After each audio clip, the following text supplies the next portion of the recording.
The email says the elite want to set up a net, national security agency in one sense, on an astral level.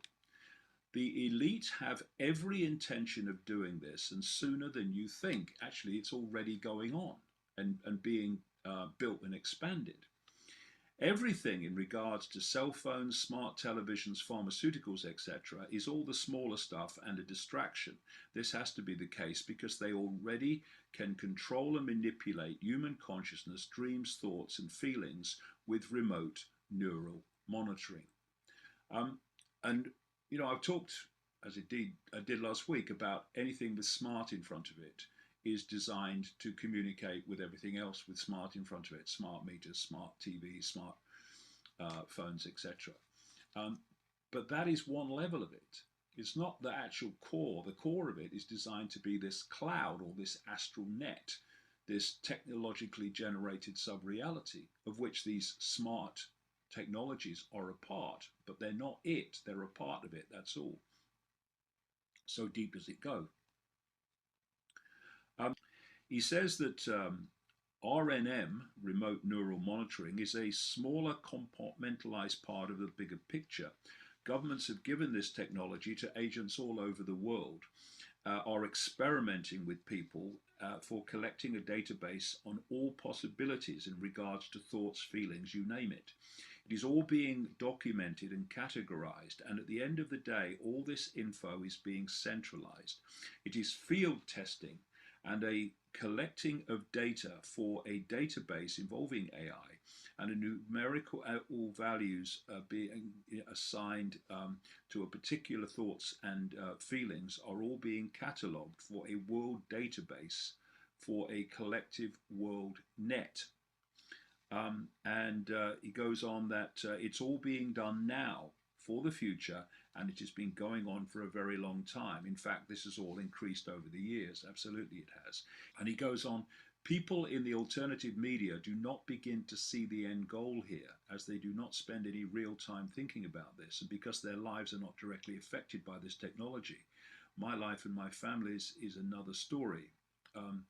And this is what I was also saying in the video cast last week, that if the alternative media is going to understand the depth and scale of what's going on, thus what we need to do to turn it around, then they've got to open their minds big time to things beyond their current belief system. January 14th, 8:40 a.m. All right, so this is an important video. This is me looking ahead here. What it really gets down to is the astral net, David. I sent you that email back in, I think it was 2016, about the astral net. And it is here. They're getting ready to jump to the next stage, and this is the beginning and the kickoff for this astral net. This here, what I'm doing right now, is an introduction for the video. I've got the video produced. I got to put this at the beginning, reproduce it. I may add a few things at the end. I've got one about this technology they want to use in the workplace. It reads thoughts of workers. You yourself, David, your country, as I remember, actually has this technology at some of the airports, does it not? It can pick up on thoughts about bombs and stuff, but it picks up on the thoughts of people at the airport. No, wasn't this England? I'm sure it was. I'm always, whenever I hear stuff like this, I always pick up on it like this, and I never forget, so I'm sure it was England.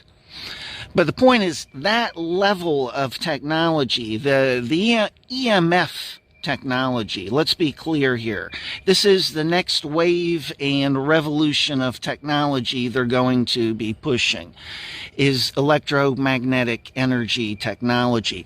The thing is, they're going to be hiding from people the real level here, the remote neural monitoring, and what they are really going to be doing here with the remote neural monitoring. This is for spying on everybody who is, quote, a conspiracy theorist. And the thing is, this is jumping to the next level now. This is the kickoff for it and their fascist system, and step number one is the censorship. But the one that I get that I think you and Bill do not, simply because this is not your life. You know, I live and breathe this all of the time. So I'm constantly noting stuff out there, you know, all across the world. Anytime there's something that involves stalking and this technology coming to the next level, breaking the surface, I instantly note it. This is why I've added the note about the person who got the Chinese system, the scoring system. They plan on doing it here. I'm the guy who got that out, and DJ Welch is the one who got that out. I got it out through her, or take your pick. But I was the one that pointed it out to her. And the entire point is, it's a result of my life, and because I'm the canary in the coal mine here. I instantly note this stuff because it is my life, and I'm noting it being done on other people. It's spreading out. And the entire point is here, based on their new system of labels, which is worldwide. Conspiracy theorist is a worldwide label. It tells you that this is an agency term for targets worldwide. You get it? But the one that I get, that I'm sure you, David, and Bill do not get, is that this term, this label, anybody who fits it qualifies for gang stalking, and they qualify for the remote neural monitoring. Now, one more that I get here is that the remote neural monitoring is always used with high-profile targets. You know, as a point, I don't know if I've ever communicated this to you, David, but I am always constantly aware that everybody in alternative media has a wiretap on them by somebody. It's everybody from alternative media. It's anybody who is questioning of government, period. But high-profile targets have wiretaps on them. Passive wiretaps, but they have wiretaps on them. It's guaranteed. I understand how this system works. I never say it to people from the alternative media because it sounds kooky. But that's the truth of it. This is a surveillance technology, and this is a surveillance network. How does anybody think this works? Plus, there's no way of anybody ever knowing. This is the entire scary thing about this remote neural monitoring and this program of gang stalking in the first place. This is what people from alternative media do not understand. Now, I'm not saying that about you, David, or Bill in particular. Of course not. You did this video based on the email I sent you, the Astral Net. And the point is, this system is now breaking the surface and is about to explode outwards. I mean, the reality is, since Biden here, it already has. But they're going to take it to the next level. Once they have worldwide censorship, they're going to be out in the open with the gang stalking and remote neural monitoring with a lot of people. So getting back to the point, what you're going to see is this electromagnetic frequency technology. It's going to be breaking the surface more and more. I saw, this is in the last few years, a startup company for a, and I thought about giving them money so I could get one of the prototypes for this. It was electromagnetic energy technology, and you could take phone calls. And the thing is, you would have a piece on you, I think up by your head, on your neck or something, and you could take phone calls, and you would hear the person speaking to you in your head. You get it? You still had to speak into a microphone, but you could hear them in your head. There's a lot I could say about that. I could just imagine them trying to hit me up with questions and stuff, and then I get a phone call, and it's all in my head. How other technology like this phone would mess with their shit, you know. I could really I could just muse on this for the next hour here. But that was just one thing that I've seen. The point is, this technology is going to be out in the open more and more. And I've got a clip here. It's about them monitoring you at work. And they'll be seeing if you're focused on work. And they're going to be monitoring people's thoughts for improving work performance. Really, what it gets down to is they're going to try and train employees' minds and discipline and mold the minds so that they become like worker ants. The reality is, as I point out, I add the clip at the end of the video. I may add a few more. I add a note afterwards. And the reality is they've got all the readings for every single thought and feeling on the planet. They're going to be doing a lot more than that. If your boss wants to, they'll just simply be able to spy on your thoughts while you're at work. Everything. Can you imagine? You're fantasizing about a coworker, or you're thinking about, this over here, or your finances, and somebody is getting all of it. Hello? That's the part they don't tell you. So the thing is, this technology itself is starting to breach in the public sector here. Then they want to keep everybody dumbed down. Everybody will be awed with this technology. But the reality is, what's going to be happening is the gang stalking and the remote neural monitoring is absolutely going to go ballistic here. It's already gone up since Biden. And there are new labels here of conspiracy theorists as a domestic terrorist. And really what it gets down to is anybody who questions authority is now qualifies. That's what it gets down to. The fascism is in the air. The empire is here. And where it's all headed now is towards this astral net system, which I sent you an email about 8 years ago now. It's here. There is a system in place for monitoring the population here. I speak of the world population passively. But the point is, they will be able to weed people out based on certain thoughts, And that's what will be happening here once the censorship kicks off here. They're not going to be hiding anymore in regards to targeting a lot of people.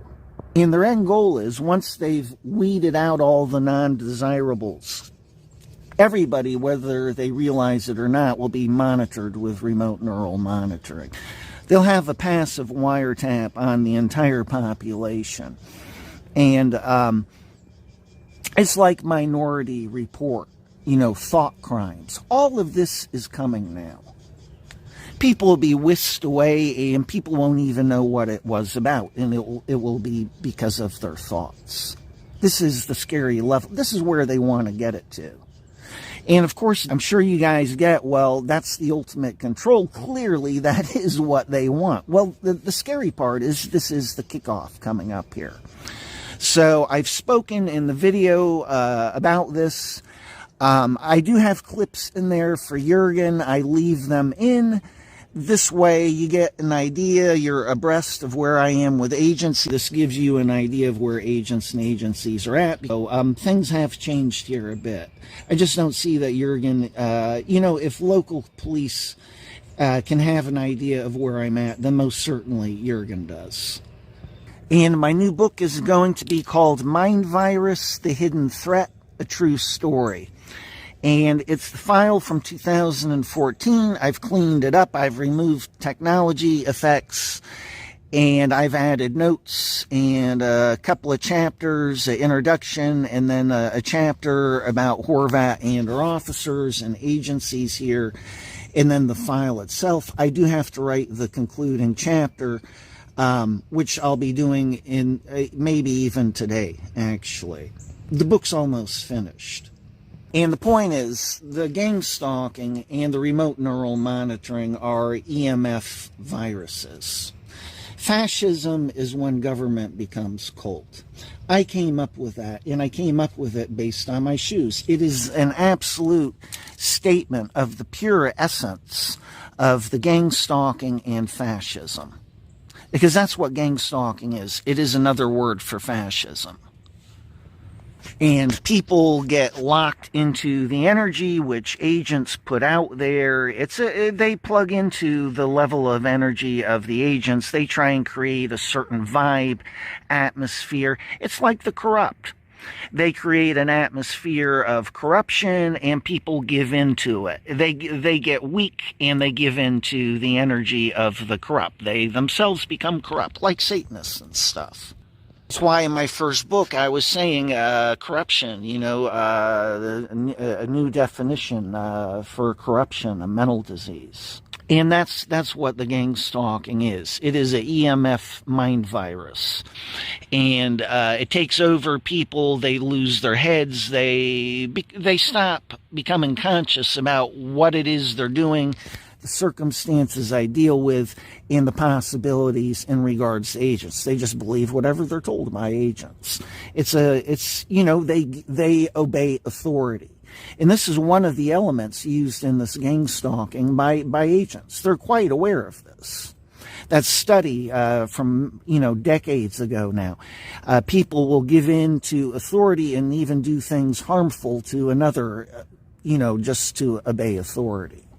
It's one of the key components here.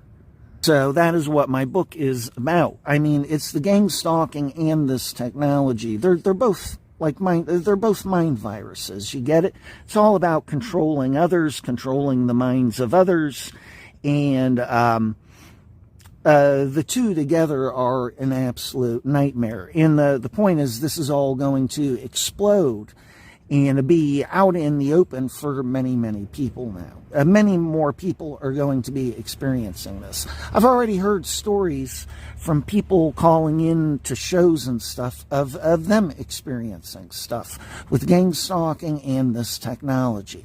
Most people are clueless about what it is they deal with. Hello?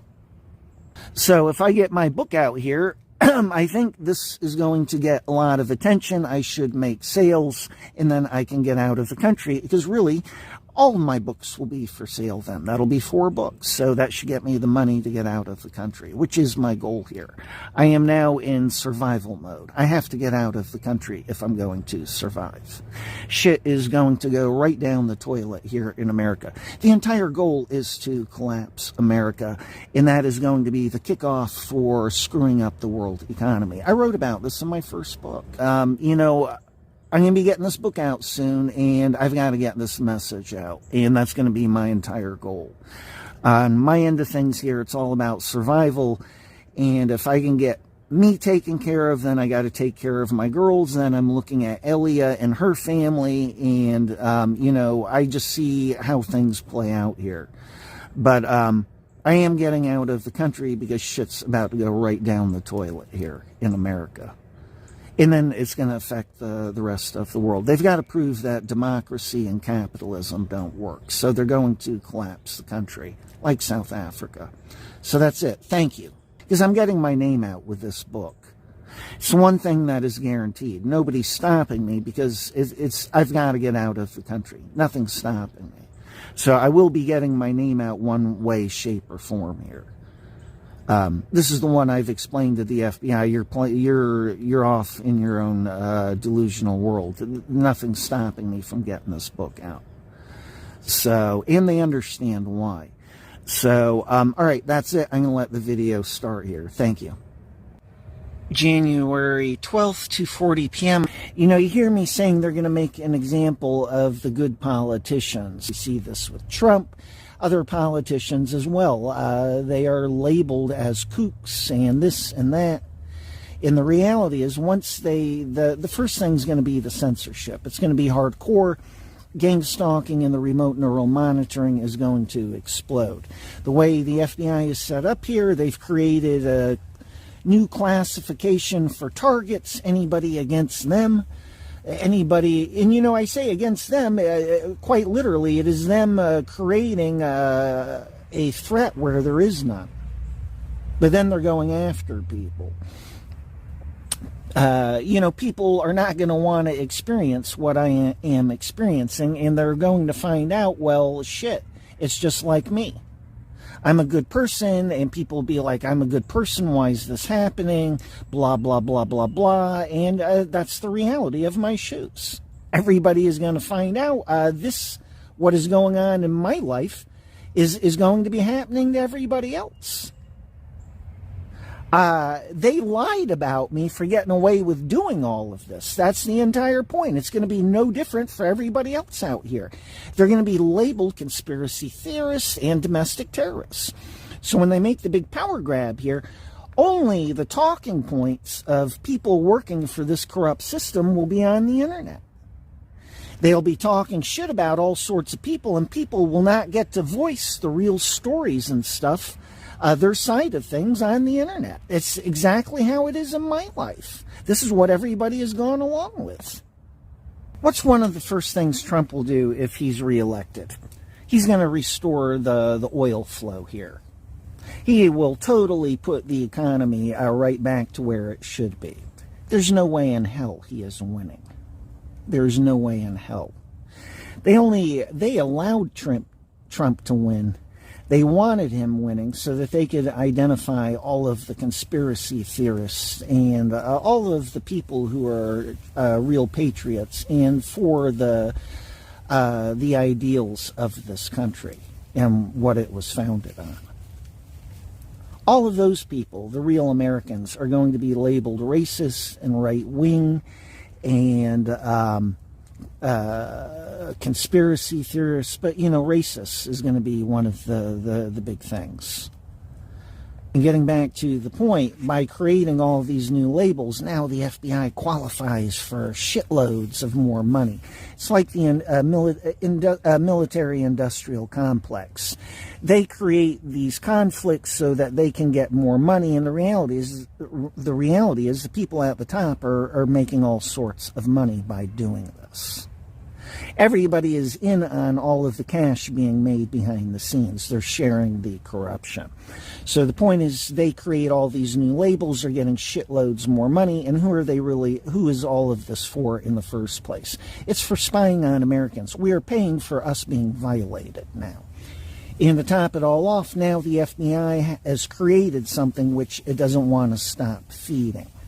Because people are getting rich at the top here. So they don't want to stop it. What they want to do is keep expanding it. So now we are totally at the first stage of a fascist system. Then to top it all off, the gang stalking is about creating a government network of people who get their hands dirty for government in the first place. It's a Gestapo Stasi network of citizens. Hello? They do not care about real you. They just live and breathe what the FBI tells them, what agents tell them. They could care less. They're not interested. The majority of these people are extremely stupid people. So once they get the censorship in place, they will be grabbing politicians and stuff. Can you imagine? And it'll just be what we hear on the radio, like what they're doing with Trump. This is what they are getting people used to. And then shitloads of people, they just love to hate. So they just want to believe any damn lie they're told. It's fun to look down on somebody else. This is how cheap people make themselves feel better and taller than they are. It's like my mother here. As I've said to every group agent, she chops off the head of another to make herself look taller. They will grab the good politicians here, lock them up. Everybody is an extremist. It's the empire now. The fascist system is here. The fascist system is here. It is here. And how do you think this works with alternative media? First people on their list. How do you think this works? I am an innocent person dealing with all of this. I am a good person dealing with all of this. This is what has happened to me. This is the entire point. This is going to be happening to all sorts of people. They were affecting me there, by the way, when I was first here.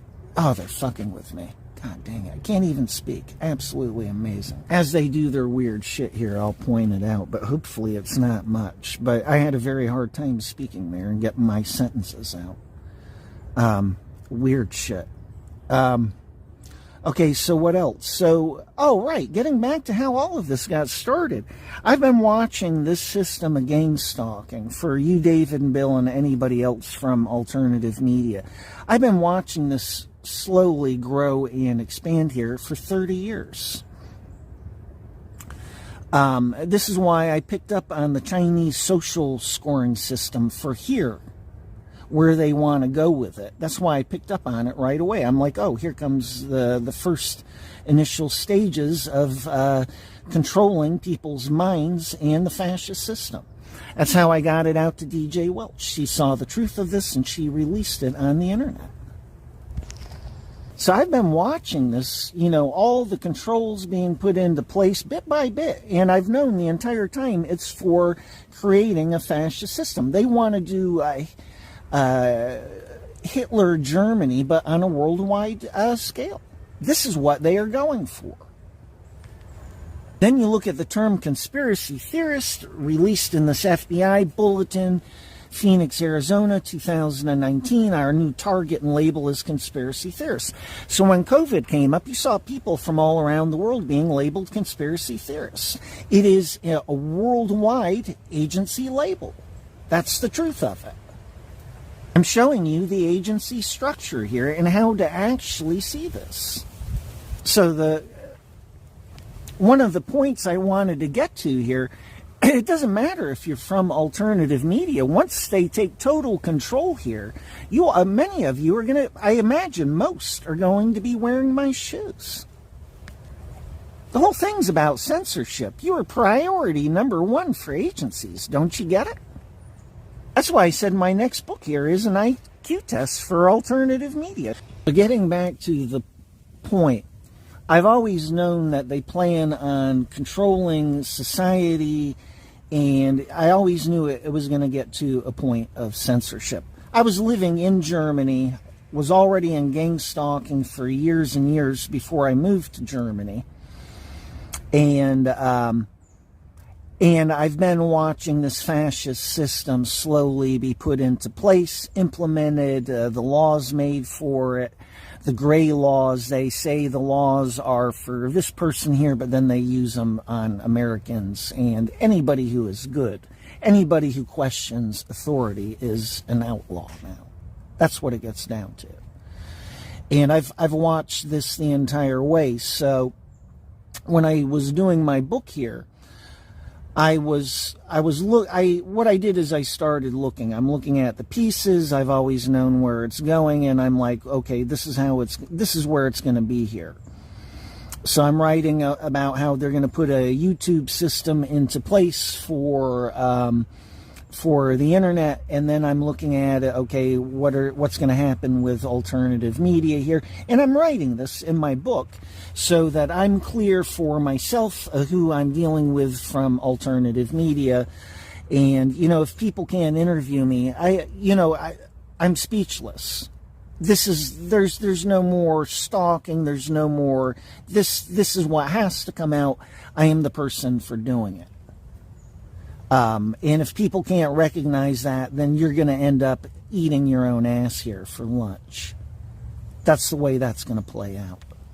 I am, regardless of what agents and agencies have sold about me, I'm agency trained and I get how they do their shit. I have different eyes from everybody else in the alternative media, Alex Jones included. But the point is, as I was writing, I was like, well, there are systems here. The censorship part is here. You get it? So then I got to thinking, I don't know how long afterwards here, but I got to thinking, well, I should do a video here. This needs to get out. This information has to get out. So I'm writing about this, and I had taken a leave of absence from looking at alternative media and stuff. So I've only begun looking at alternative media again in the last week. So then I'm looking, and I come across Whitney Webb. She's my favorite. She does the deep dives, and she gets to the bottom of shit. What is she saying? She is saying they're gonna. She even said in one interview, I doubt she said, I think many platforms will just be gone when the new system's in place. That's exactly what I've been expecting. I've been expecting this since my first book. There were some kids out of Belgium. What was that guy's name, that kid's name? Athene. And they had spoken with an elite insider. And he was predicting that this would all be... He told them this is all going to play out and happen this way. And it'll be just pay for platforms where you can watch what you want to watch. But all sorts of stuff's going to be removed. Bottom line, the internet was going to be turned into junk TV. That's exactly what's going to happen to it. There's going to be no David Icke, no nobody on the internet. You get it? So this is what I was writing, and I was putting this in my book for alternative media, so people understand they should be interviewing me.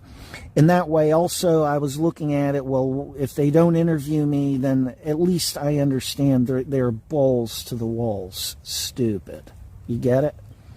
And then I just cross them off of my list, and permanently. Because there's not a lot of time here. And the point is, then I find Whitney Webb speaking about the same thing, and in her case, she had done deep dives in regards to all of this. I get there differently than Alex Jones or Whitney here. I understand their psychology. I see what they are doing. It's all just like agents and a team of agents and a war campaign. So I view this I view this extremely differently from everybody else. But it's why I'm good at seeing things before they happen. You know, my second book, I'm still proud of it. A Logical Guide to Seeing and Understanding Corrupt Politicians. There's stuff in that book which has now happened and come true.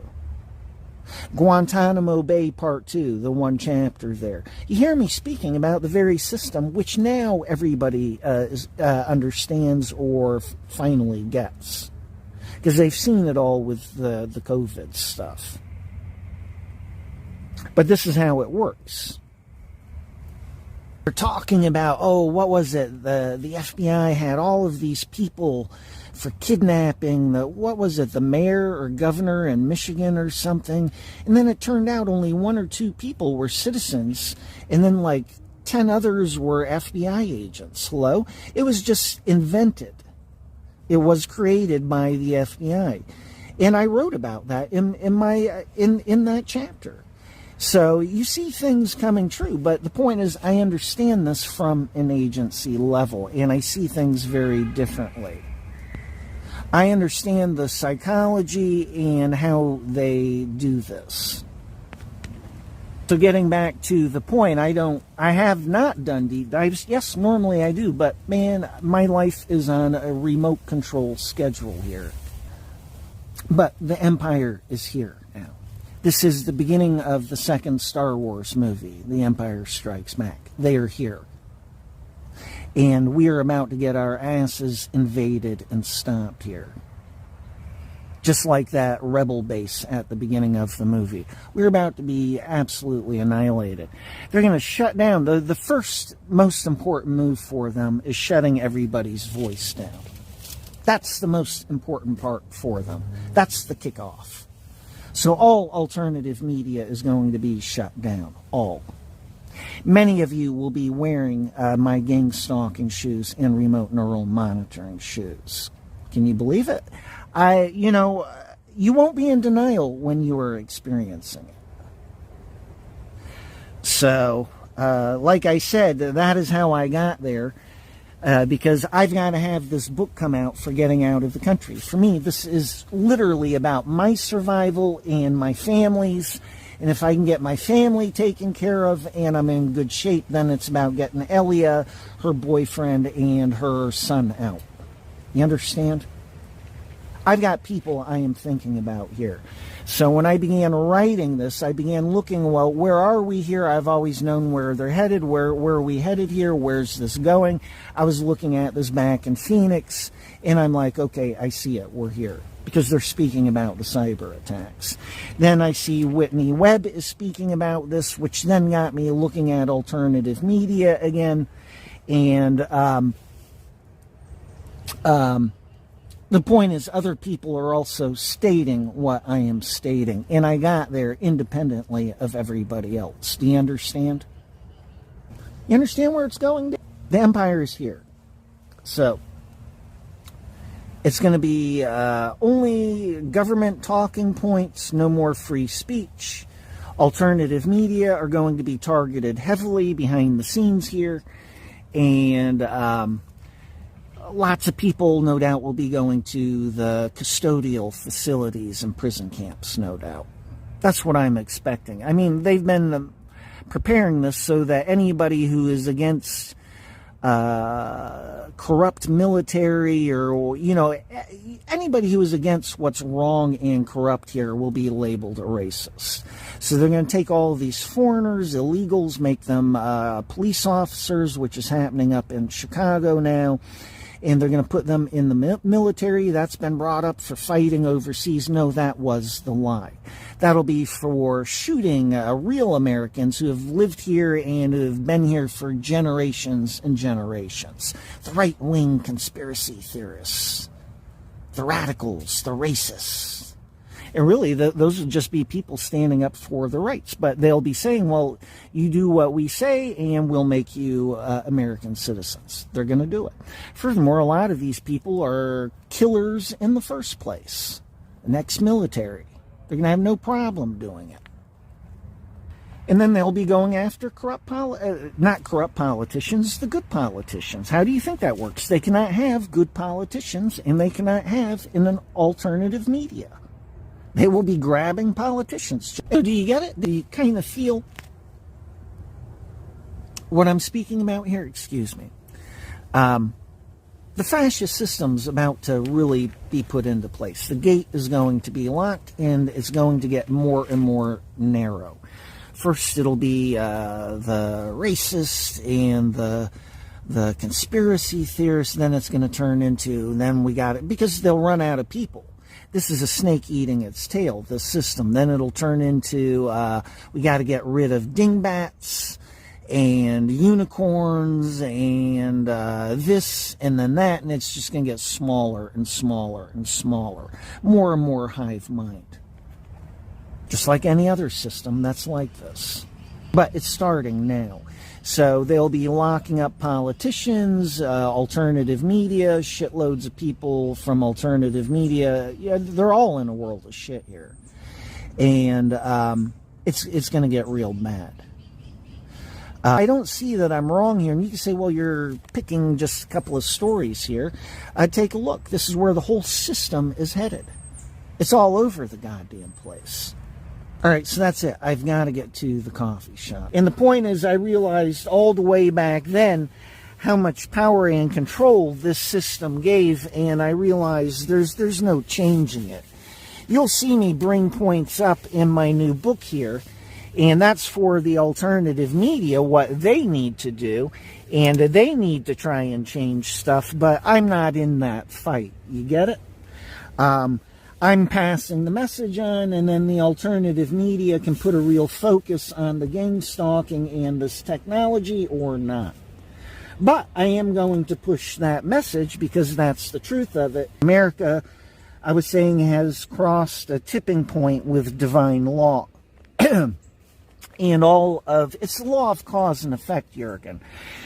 So much evil, so much corruption done, it's about to come back and America's way. In other words, all the evil we've been putting out is going to come back in one huge shock and trauma for America. This is what I'm telling you. And this is what I was saying to the agents in Phoenix. I was saying, no, the country's going to fall. I've got to be out before the next election because the karma is about to catch up. Once Joe Biden was elected, I knew that's how it was going to be. And that's exactly what has happened. America has fallen based on divine law. We have crossed a tipping point. It's a good point. A lot of people do not look at the God side of things here. It's how I live and breathe my life. This is how I look at the FBI, individuals in my life, my parents, particular agents, agencies, even the honeypots here. It's all about divine law, cause and effect. And it's how I live and breathe my life. It is how I keep myself clean. I live in accordance with divine law. They can affect me for doing all sorts of stuff, screwing around with honeypots, this and that. It does not change me. I still live in accordance with divine law. It's how I view everything. And the point is, America has crossed that point. And, you know, like these people in alternative media, they do not get this. And if you understand the God side of things here, you understand America is going to fall. The real test was the Biden stealing the election from Trump. America allowed that to happen, and there's been a lot of evil since then, and it's just Biden was the tipping point. So there's going to be what a lot of people call God's wrath. It's not that. It's that people have not corrected themselves, and their evil behavior here, their bad behavior, their negative behavior. And so what happens is the real universe responds, and you get your ass stomped. All that energy comes back your way, and then you learn to question shit. That is the path of experience, which I write about in all my books. If people chose the path of consciousness, they would have fought for Trump staying in for his second term. That didn't happen. There will be no Trump, Jurgen. Trump got elected because they wanted to find out who all the patriots are. We know this because they were putting Trump in the Simpsons cartoons. You know the cartoon, The Simpsons, Jurgen? The guy who does it, Matt Groening, is a Satanist. And he's always putting stuff in his cartoons before these things happen, years before. The Twin Towers getting hit in New York, he had that in his cartoon before it happened. And then they had Trump in his cartoons, and they're talking about Trump becoming president and running for president in the cartoons. When I saw that, I knew right away, well, what the elite are doing, what they're doing is they're giving signs that they are looking at Trump. The elite are looking at Trump, and the Satanists are looking at Trump for being president. And then I asked myself, why? He's opposite of them. He's different. Why would they want him as president? Well, they wanted him as president so they could find out who all the patriots are. It's real simple. They have done that, they have accomplished that, and they have no more use for Trump being president. He is, in fact, a problem.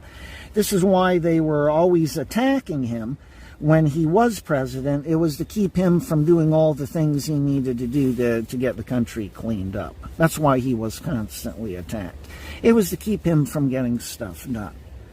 Only thing they wanted was to find out who all the patriots are. That's why Trump got elected. It's the only reason why. He was something they needed at the time. And for more total power and control. You get it? So now what they are going to do, Jurgen, is crash the dollar. Everybody is switching to BRICS, which has gold behind it. There is no more, I mean, really, we needed OPEC and the Arabians there for their oil dollars, and that's non-existent. That's all, everything's, America's about to be destroyed. You get it? Then we'll have cyber attacks. We'll have to have a far shine for using the internet. Each individual will be tracked on the internet the same way you get tracked at YouTube by YouTube. It's going to be like a YouTube system for the world. And once we get hit with cyber attacks, there will be economic shutdown. There will be no buying and selling of food and stuff, so there's going to be chaos for a while here also. It's going to get dangerous. What they're going to do is collapse and destroy the country, Jurgen. It's going to turn into South Africa. That is literally what is about to happen. And then once they set up this internet system, they'll be going after the alternative media. Those are the high-profile targets, which you know. But that means the gang stalking and the remote neural monitoring is also going to become nuclear here. It's going to go to the next level. It's going to resemble much more of a system the way the society is and the public is, the way it was back in Hitler's time before Hitler took power. Fascism is in the air now. You get it? But if you understand all of this, you understand why I've got to get the books out. And then I'm living a quiet life, because the last thing I want is a target on me. You get it? When you arrive at work the next day, a somber cloud has fallen over the office. Along with emails, text messages, and GPS location data, the government has subpoenaed employees' brainwave data from the past year. They have compelling evidence that one of your coworkers has committed massive wire fraud. Now, they're looking for his co-conspirators. You discover they are looking for synchronized brain activity between your coworker and the people he has been working with. Everything in that video that you just saw is based on technology that is already here today. Artificial intelligence has enabled advances in decoding brain activity in ways that we never before thought possible. After all, what you think, what you feel, it's all just data. These are ear pods that are launching later this year. These ear pods, much like the video you watched earlier, are ear pods that can pick up brainwave activity and tell whether or not a person is paying attention or their mind is wandering. When you combine brainwave activity together with other forms of software and surveillance technology, the power becomes quite precise. What she doesn't tell you is that they have a database in regards to thoughts and feelings. And it's absolutely enormous.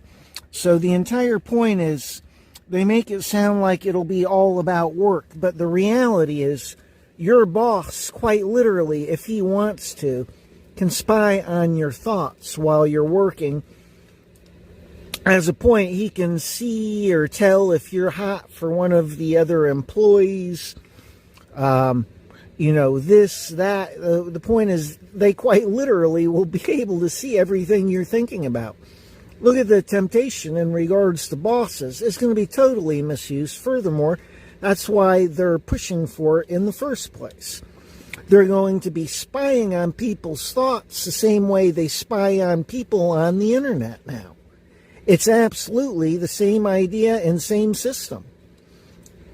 The appearances are different, but really there's nothing different to it at all. It is the absolute, oh my God, it's a wicked evil idea and system. This whole thing with monitoring employees' thoughts, that is a huge mistake. But that's the part she doesn't tell you about. January 14th, 5:52 p.m. I'm going to do a video here because I just got here at the coffee shop, grabbed a coffee, and they close in 10 minutes. I got delayed with technology. This shit goes on every single day. This is about fascist movements, gang stalking, and how they actually work. How you have a wave of people, doing mindless things for authority.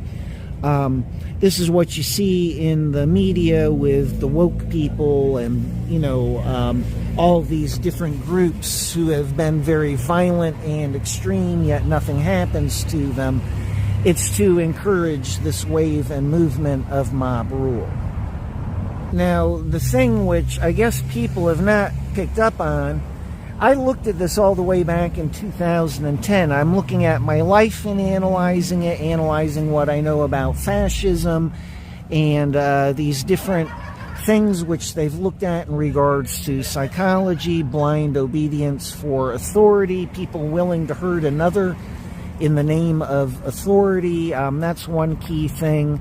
They've looked at all these they've done these experiments for mind control decades and decades ago, and these are key components of creating fascist waves like the woke movement and gang stalking as a point. And one of the key components here is narcissist.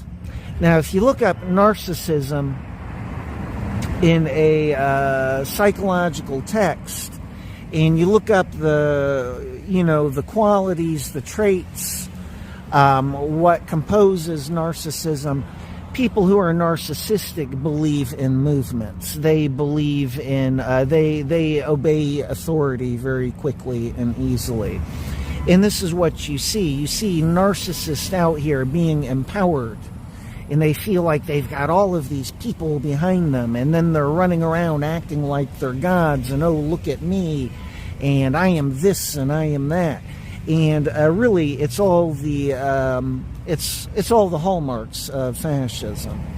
That is what is being used. It's the psychology involved. But what I want to bring up here and point out is that it is typically narcissists who are the ones that really fall and lean into fascism in the first place.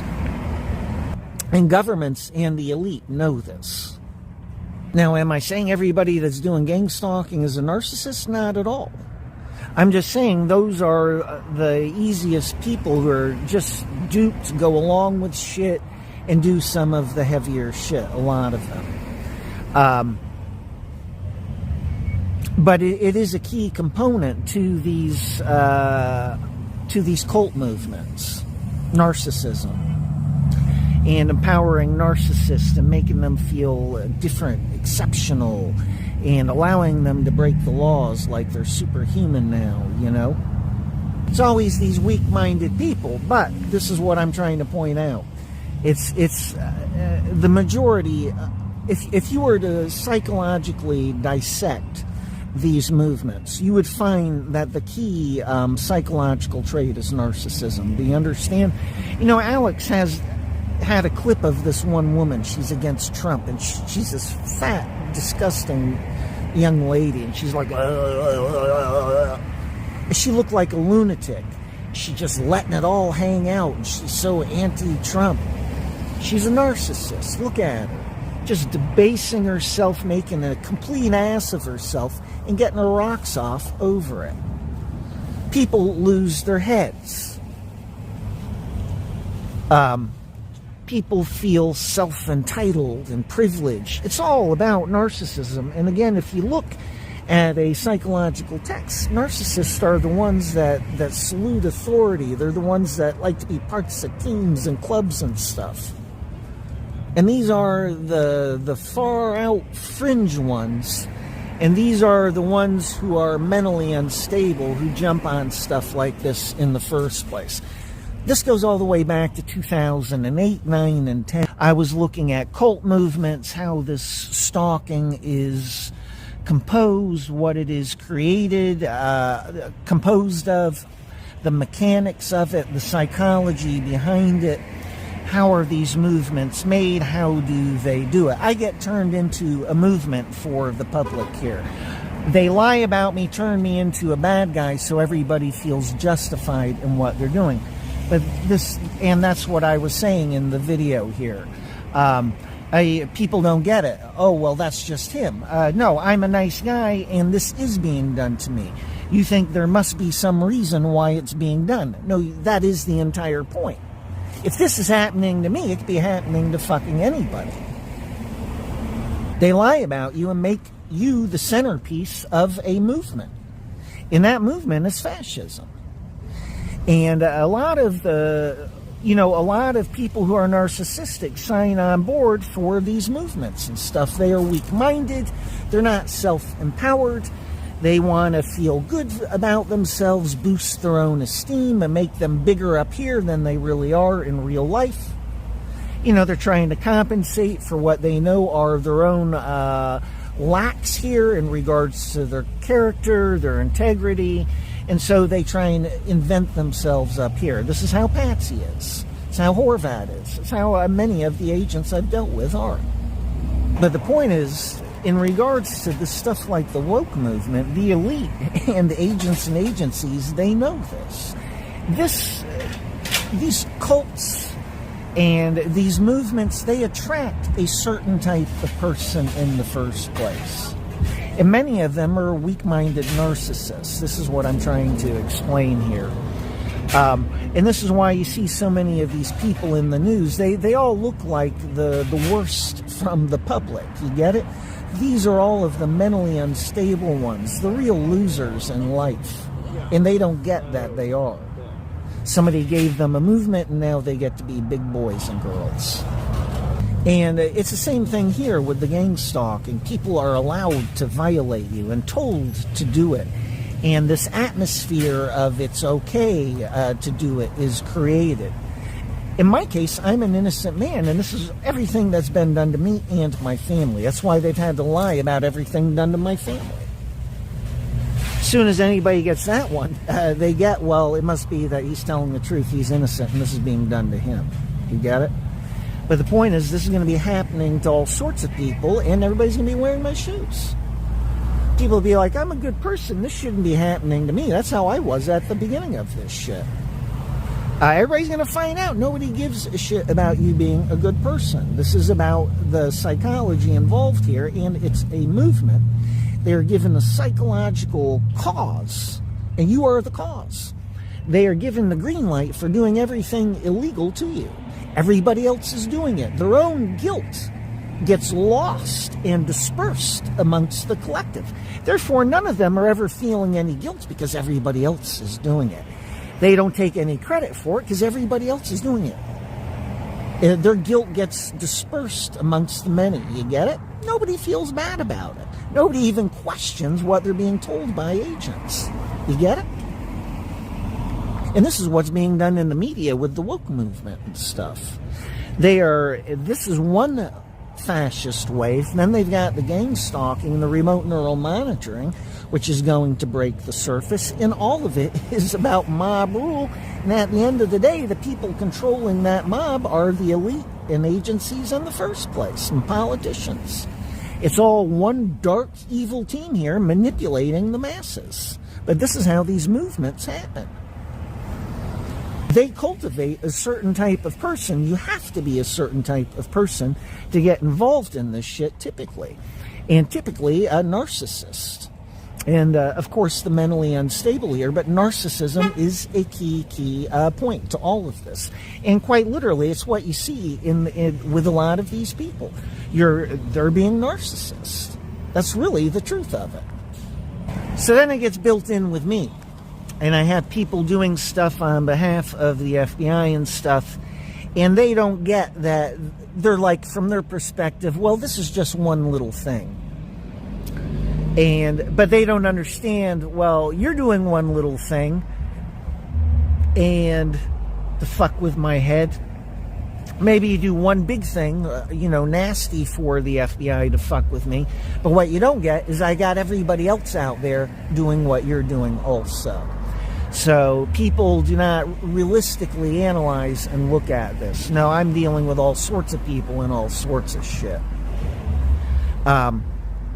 So the point is, people that get involved in this, they don't really think about it. Nobody is really stopping to think about what is really going on and what this is really all about. And this is how the gang stalking happens. Really what happens is that agents become the cult heads here. Everybody obeys their authority and does what they say, and strangely enough, they're all breaking laws and morals and ethics and violating social mores, doing things which somebody normally would not do at all in regards to another. It's just assumed and expected that people will not act a certain way, yet they break all of those also. And people can't figure out that there might be something wrong with the picture. Hey man, measure things based on the fruit of your actions. If you're not seeing that you're doing something negative, then there's something wrong with the way you're adding up the math.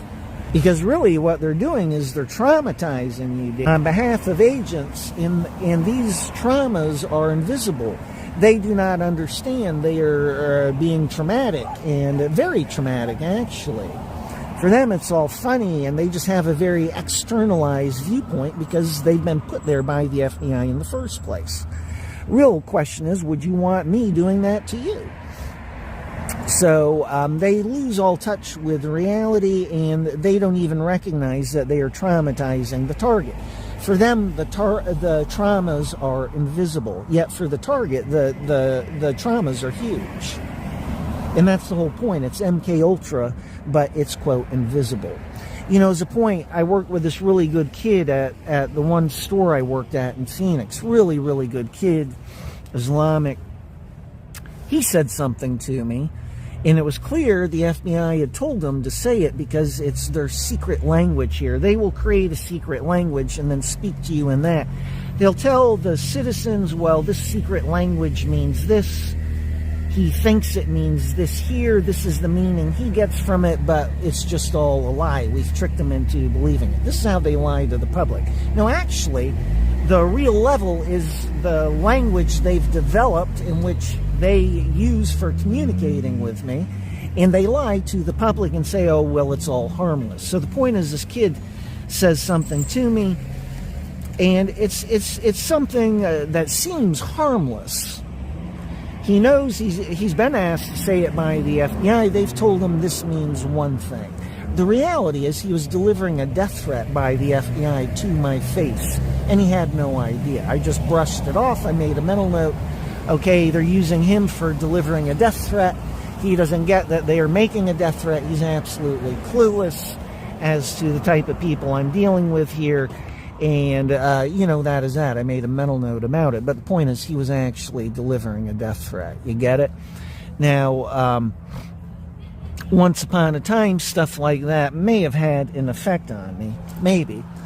But the point is, what I'm trying to make here is that, I mean, they could do all sorts of shit even now that would just, have me going crazy to no end. The point is they will find things which are traumatic and then have people say it to you and do it to you. They don't understand how big the traumas are here. So really what they're doing is they're taking part in attacking your mental health, and the whole thing's being done for it's behavioral modification. You get it? And they're trying to do thought modification. They're trying to psychologically modify you through traumas. You get it? And the point is, the majority of people from the public do not even get how heavy and extreme the traumas are. This goes right back to when they put me in gang stalking. They had everybody doing sexual harassment. I had no idea Dawn had lied for the FBI. You get it?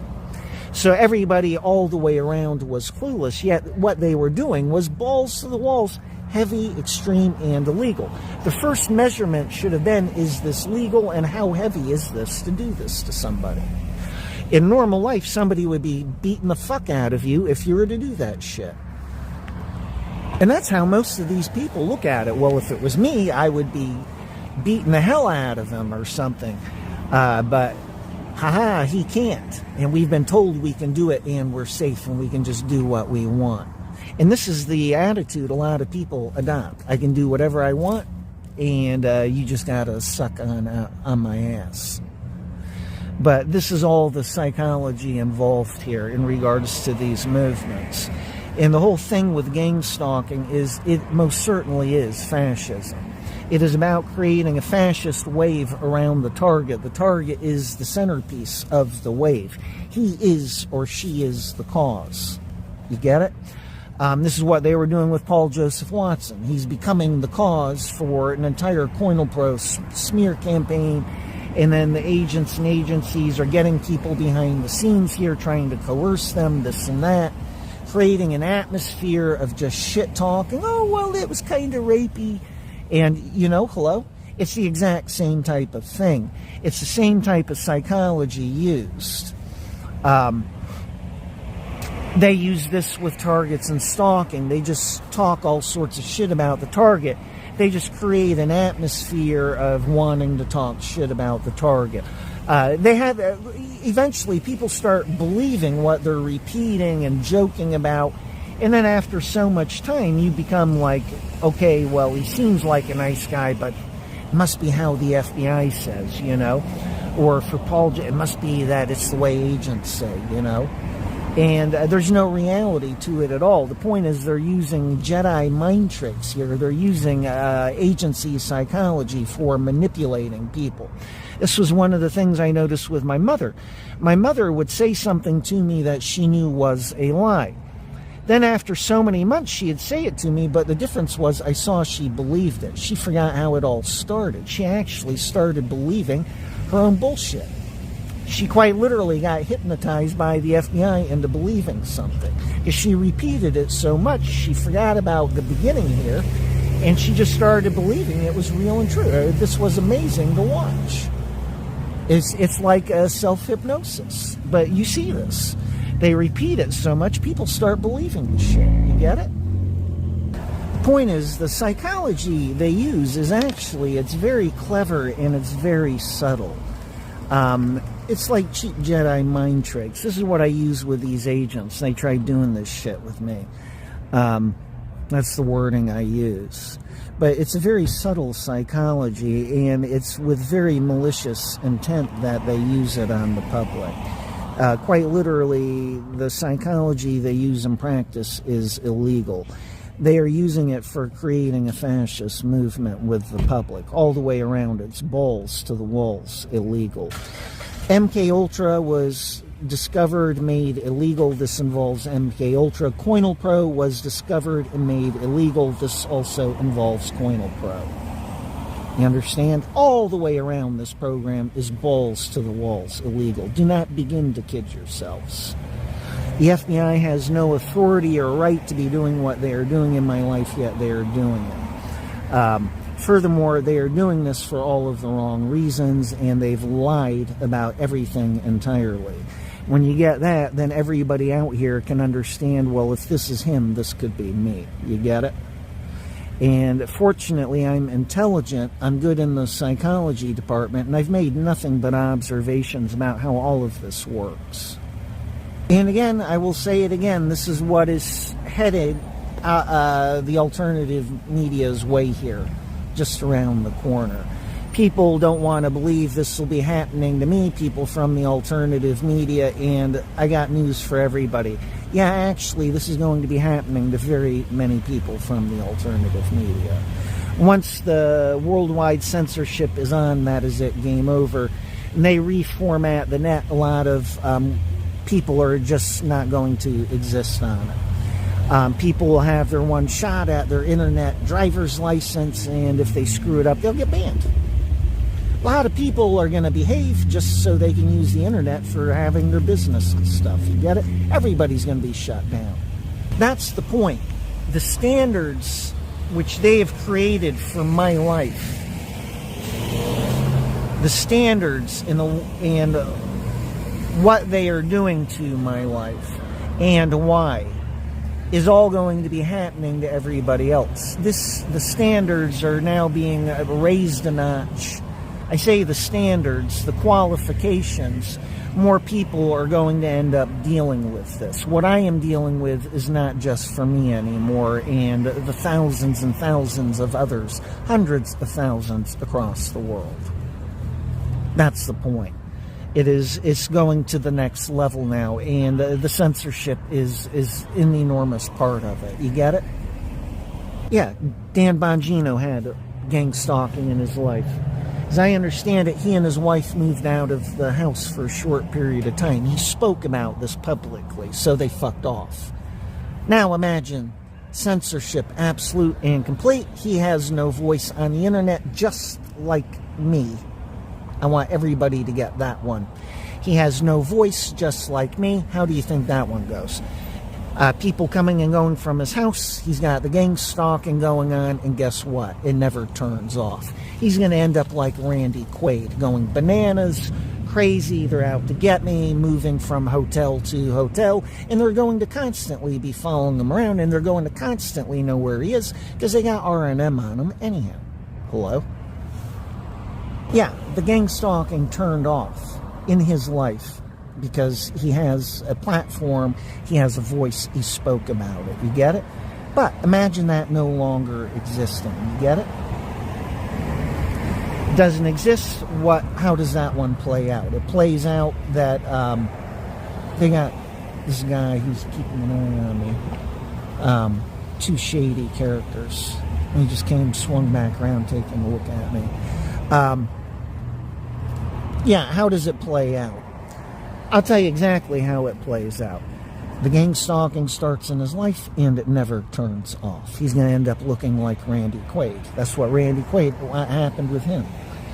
You know, it happens to everybody when they first experience the gang stalking. They all go crazy. It's what happened to me. It's surreal beyond belief. You know, you think you got rights. You think you got basic equalities and rights, and that's when you find out you got nothing. You don't even own the property in your own house. You got people coming and going from it, taking your shit, returning it, sometimes just flat out stealing it. It's going on everywhere you go. You go to the restaurant, you go to take a piss, you come back, your wallet's, you know, something's gone from your table, you know, something you left there. Can't trust anybody, no circumstances, no nothing. You go to take a piss at the bar and you got to worry about somebody coming in and stabbing you with a knife from behind, shit like this. Hello? And that's shit I had to deal with. I literally sitting there pissing in a store, and I'm conscious about anybody coming in and anybody being behind me, and I've got to be ready while taking a piss. Hello? Based on the threats. Based on shit that's actually already been done in my life. Murder being one of them, strangely enough. But the point is, with all that fame and stuff, he still had this going on. And look at what it did to his head. You get it? And the point is, this is all going to the next stage now, and the global censorship is the kickoff. People are going, in Star Wars terms, it's like this. Everybody thinks they've got shields. All of a sudden, the elite are going to do this. Cyber attacks. And ta-da, you have no shields. Your shields are down, and it's going to be a feeding frenzy for all sorts of people here. That's the reality of it. People will want to believe I'm delusional, I'm incorrect, I'm reading into it because this is my life. No, you're incorrect, and you're incorrect because you never found out in the first place. You are quite literally not finding out, most likely because it makes you too uncomfortable to actually think this is where shit is really at now. That's my best guess. This is how it is with shitloads of people. Oh, the realities of my life are too harsh for everybody. Hello, excuse fucking me. Wait until it really happens in your own lives. People asking me, why would Horvat want to do that to your daughter, make her violently ill, and this, why would she want to kill your pets? And, hello, because she's a psychopath. Point blank, starts right there. Or my mother, I tell my mother they're torturing me with technology. She doesn't want to believe it. Hello? How many minutes? If I were to take my mom, tape her ass to a chair and start poking her with a sharp stick, how many minutes do you think it would take her for her to realize she's being tortured? Wouldn't even take 1 minute, would it? Yet in order for her to feel comfortable in her life and who she's dealing with and who I'm dealing with here, she chooses to believe I'm not tortured, yet how can you believe otherwise? I'm telling you, they're doing it. You get it? There's no delusional to it. But she chooses to believe what makes her more comfortable. Hello? Other people are like, well, it must be you're guilty because they're saying this, and that. Every single thing they're saying is a lie. That's the entire point. That is the goddamn point. This is happening to me, and it's going to happen to more people just like me. Good people. That's the point. Furthermore, people from alternative media are high-profile targets. You are, by definition, you're at the top of the list for agencies. You're at the top of the hit list. It's coming. You know, what else am I supposed to say beyond that? I don't think I have anything else to say, so I'll stop there. I got video clips for attaching here at the end. I spent at least an hour looking for, I have 2 conversations of callers calling into radio shows. They're talking about this technology, and one guy's talking also about the gang stalking. Hello? I couldn't find it, so I'll include other clips about various subjects here at the end. But all of it relates to what I'm speaking about here in videos. This is an extremely good point, Jurgen. For you and other people from your agency, I represent a broken version of normal. This is why you haven't seen me the entire time. This is what I've been saying the entire time. My consciousness is totally different from yours. How I operate is totally different from the majority of people, actually. So you view it as broken and you can't understand it. I've been explaining my psychology the entire time and way here. Your definition of normal is not my definition of normal. You are a shittier person than I am and many of the people from your agency. Shit you have gone along with, all of you, without ever finding out that there's a difference in regards to my consciousness and psychology in the first place. To top it all off, you went on an egotistical psychopath, and Patsy here, one more egotistical, enormous egotistical fuck-up. That is on you. Are you incapable of judging and measuring the people you are rubbing shoulders with here? You people are amazing. You go, well, it's agent to agent. You got to start looking at the types of people, the types of agents they are. You go creating the same circumstances just so you can claim I'm a threat in the first place. Actually, your inability to profile correctly has led to my being in this 22 years extra. Now shit is hitting the fan here with the world in its worst case scenario on my end. Books coming out. All my books are coming out and I'm going to have money. You do not get where I operate from is different and on a different level in the first place. Your idea of normal, I violate your idea of normal. Well, your idea of normal is an aberration on my end of shit. Shit everybody from your agency has gone along with without ever finding out. Never been my mind shattered by Horvat and delusional. Actually, the whole step and way here, I've been grounded in reality. Been grounded in reality and had a positive attitude in regards to everything. I still do. I am doing my thing. The FBI is inventing its own excuses for fucking up. Point is, you thought there's something wrong with me. I must be delusional. But the reality is you never spent any real time actually trying to think of what my psychology could be here. I've explained it now. Sure as hell isn't delusional. Who has something wrong with their psychology, me or you? I know what my psychology is. I've explained it and pointed it out the entire way here. But look at what you believed about me. All this money you all get paid and you never even rub two brain cells together. What about you speaking with your mother? Oh, well, let's see. We had to kill people in his life. It's agency stuff. And there are some points here. The gang stalking is like a small, portable, fascist movement. But we had to do this. This all makes sense for you. What's the reality of it? Could you tell your own mother about it? So between you and me, who has the unhealthy psychology here? Who has the delusional Disneyland here? You all never even attempted to see where I'm at here. You just believed in cheap labels. This, one of the things I bring up in this video, race, is they just been bringing up race nonstop. But the point is, this is the point for Dave and Bill. They actually look at race. They look at size. These are all physical things. It's meaningless. You're not looking at psychology. Psychology is in the mind, you dumb fuckers. You're going on skin color. Who's the racist here? Yeah, swipes. But that's the point, Jurgen. You bring this cheap psychology to the psychology department, and then you go looking for what you believe in me and how I am and how I think, how I view things, how I experience things. My perspective in regards to things is a million miles different from your own. Hello? Everybody's projecting their shit onto me. That's agency level? How about you're all a bunch of fuck-ups? And that's the reality of agents and agencies. The point is, you cannot bring up with your mother what you accept as normal. That right there tells you the truth of the circumstances and your own psychology here and what you choose to believe. The reality is, in regards to me and my psychology, I was never a threat to agencies. This is where I've been the entire time.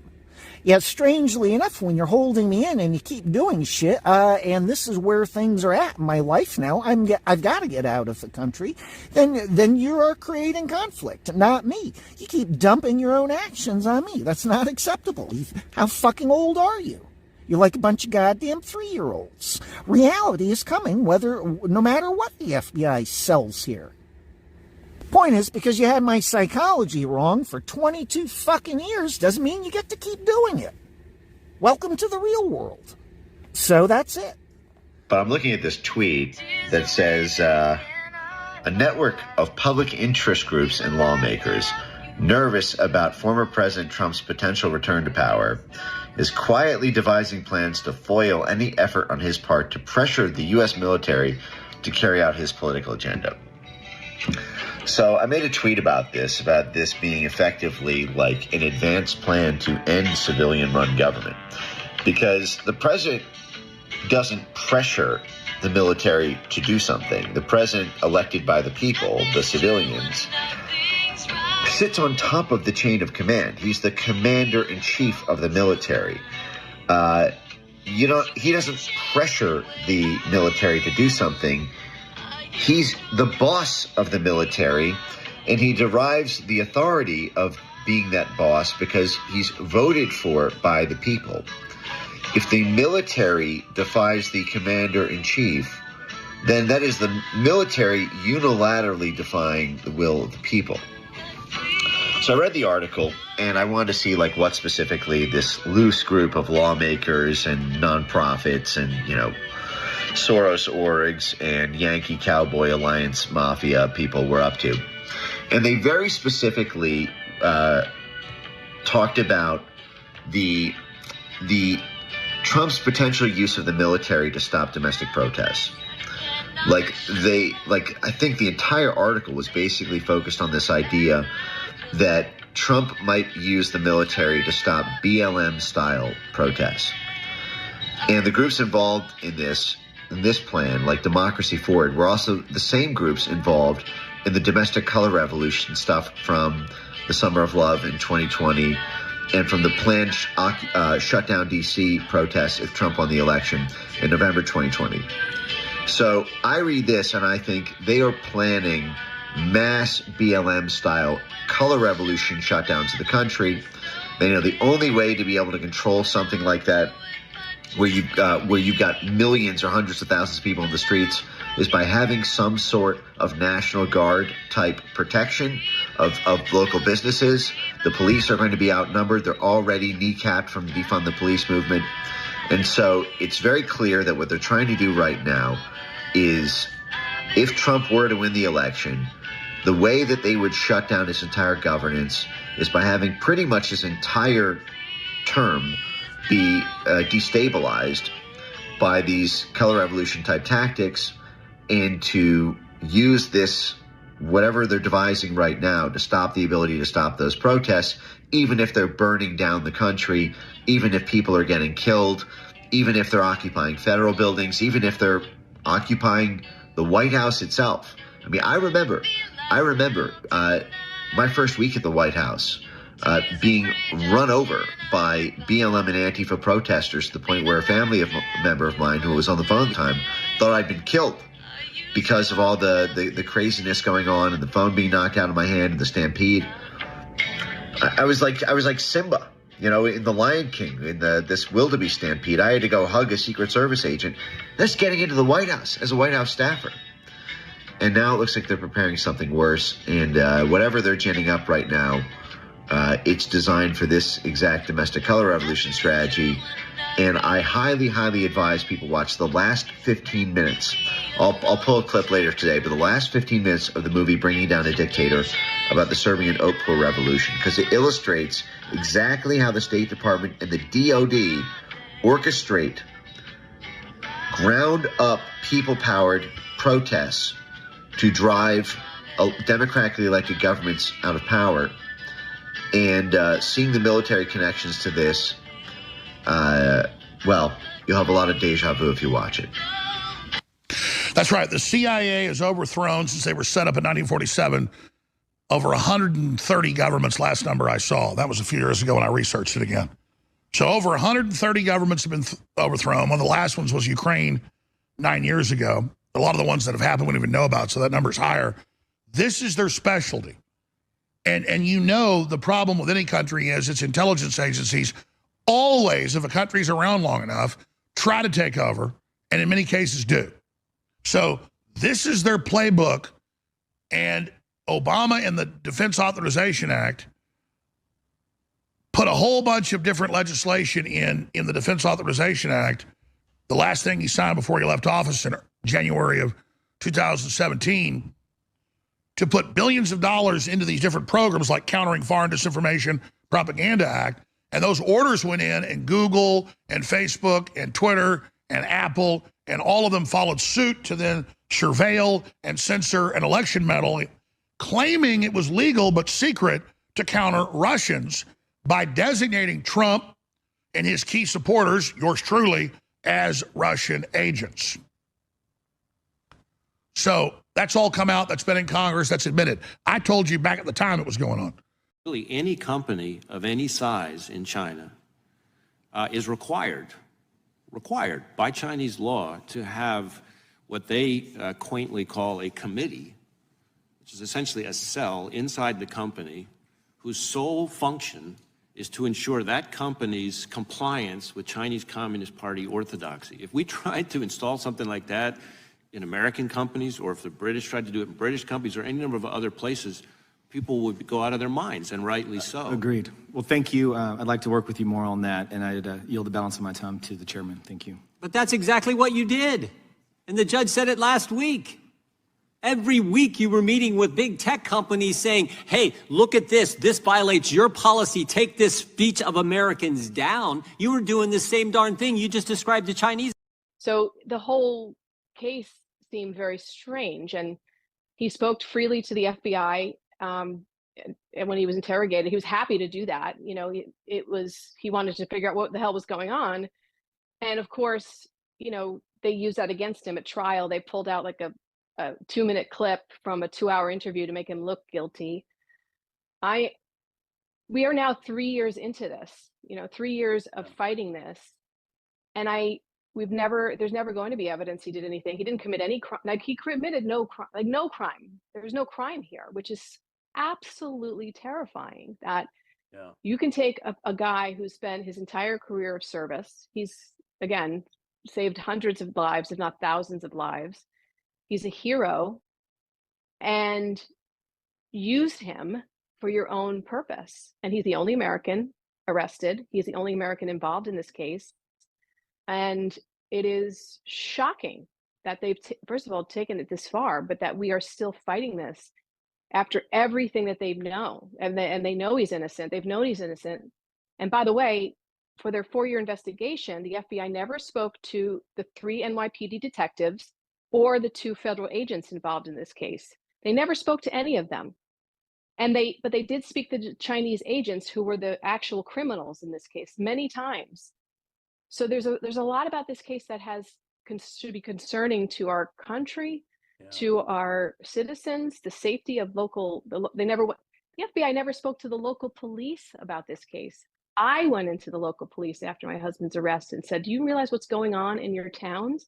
They said, "We have no idea."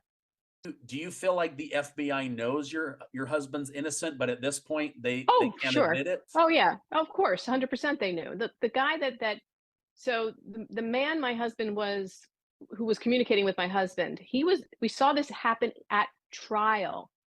He was stopped at the airport in April of 2017. There was a video, and the FBI agent, who was the case agent on our case, who never testified, by the way, he's questioning this man. He knows he's involved in something, and he lets him go, and he lets him flee the country. And then the guy comes back, and they speak to him for 2 more days, and they let him flee again. And he's just one of many that they let. So we've pushed entrapment. We've asked for evidence that my husband was not entrapped, and I am not satisfied with the answers that we've been given. You know, if they're taking the word of a admitted Chinese criminal to spy on us and to have that just cause to infiltrate our lives, I find that suspect. I don't think that's the way things should go. And by the way, the FBI agent lied on the criminal complaint. He lied. He out and out lied. We proved it in court. So as a person who's actually seen the criminal complaint, the world can see it. We think, if they're lying on a criminal complaint, if the FBI agent it's a sworn statement in front of the judge, if they're lying on those documents, what are they lying about that we haven't seen? How did they present to the grand jury? You never get to see the grand jury minutes unless there's an officer inspector general investigation, which I hope will be happening on this case. What did they tell the grand jury? There was no evidence that he did anything illegal. So Yeah. what did they tell them? You see, they picked the wrong side. They picked the bad guys. When you pick the bad guys, why do you trust them? You know, every single person in this case, every single one lied except for my husband. The prosecutors lied on day one. They put up evidence trying to put it off as a different date, a picture. You know, they lied to the jury. They told the judge they were going to bring witnesses to prove my husband is an unlawful person. They never did. You know, I have to say, to sit in a courtroom and listen to them lie every single day and trash my husband because they're desperate to win. They will do anything to win. They will suppress evidence. They will do anything to make him look like the bad guy. And I find that to be the opposite of what the justice system is supposed to be. And by the way, we know people who are great agents who've worked in the federal system, former U.S. attorneys who are like, no, if the guy's innocent, we want to get him out of this case because we want to have a stronger case to bring to court. If he's not guilty, it hurts us in the long run. But they wanted to keep him in as this kind of the face of this case, and that is so wrong. They tried so hard to make him look like an unlawful citizen, and they couldn't find anything on him, so they made it up. They literally made it up. Wow. Oh my gosh. So the other thing is I've got another, I don't know if I can say his name, but he's former FBI. He's coming on my show. He was a whistleblower that testified before Congress about a lot of the corruption within the FBI. And he specifically told me that ever since the Patriot Act after 9/11, that the FBI they're too bloated. They have too many highly educated, special trained agents with nothing to do. They've run out of terrorists. And so what they've done is they've been looking in the United States for people that they can set up and do entrapment, just as you had mentioned earlier. And so he's actually trying to get in with members of Congress to let them know that the FBI is literally desperate. They're like a police officer following somebody until they make a mistake or commit a crime so that they can get them. And I just wonder if something similar is going on with your husband, where, you know, they've done something wrong. This involves the Chinese, and so they need a fall guy. They need a patsy. And it sounds like Michael is the one that they're trying to pin this on, even though it was 5 days of work all the way back in 2016, and he never met the people. He never received Chinese money.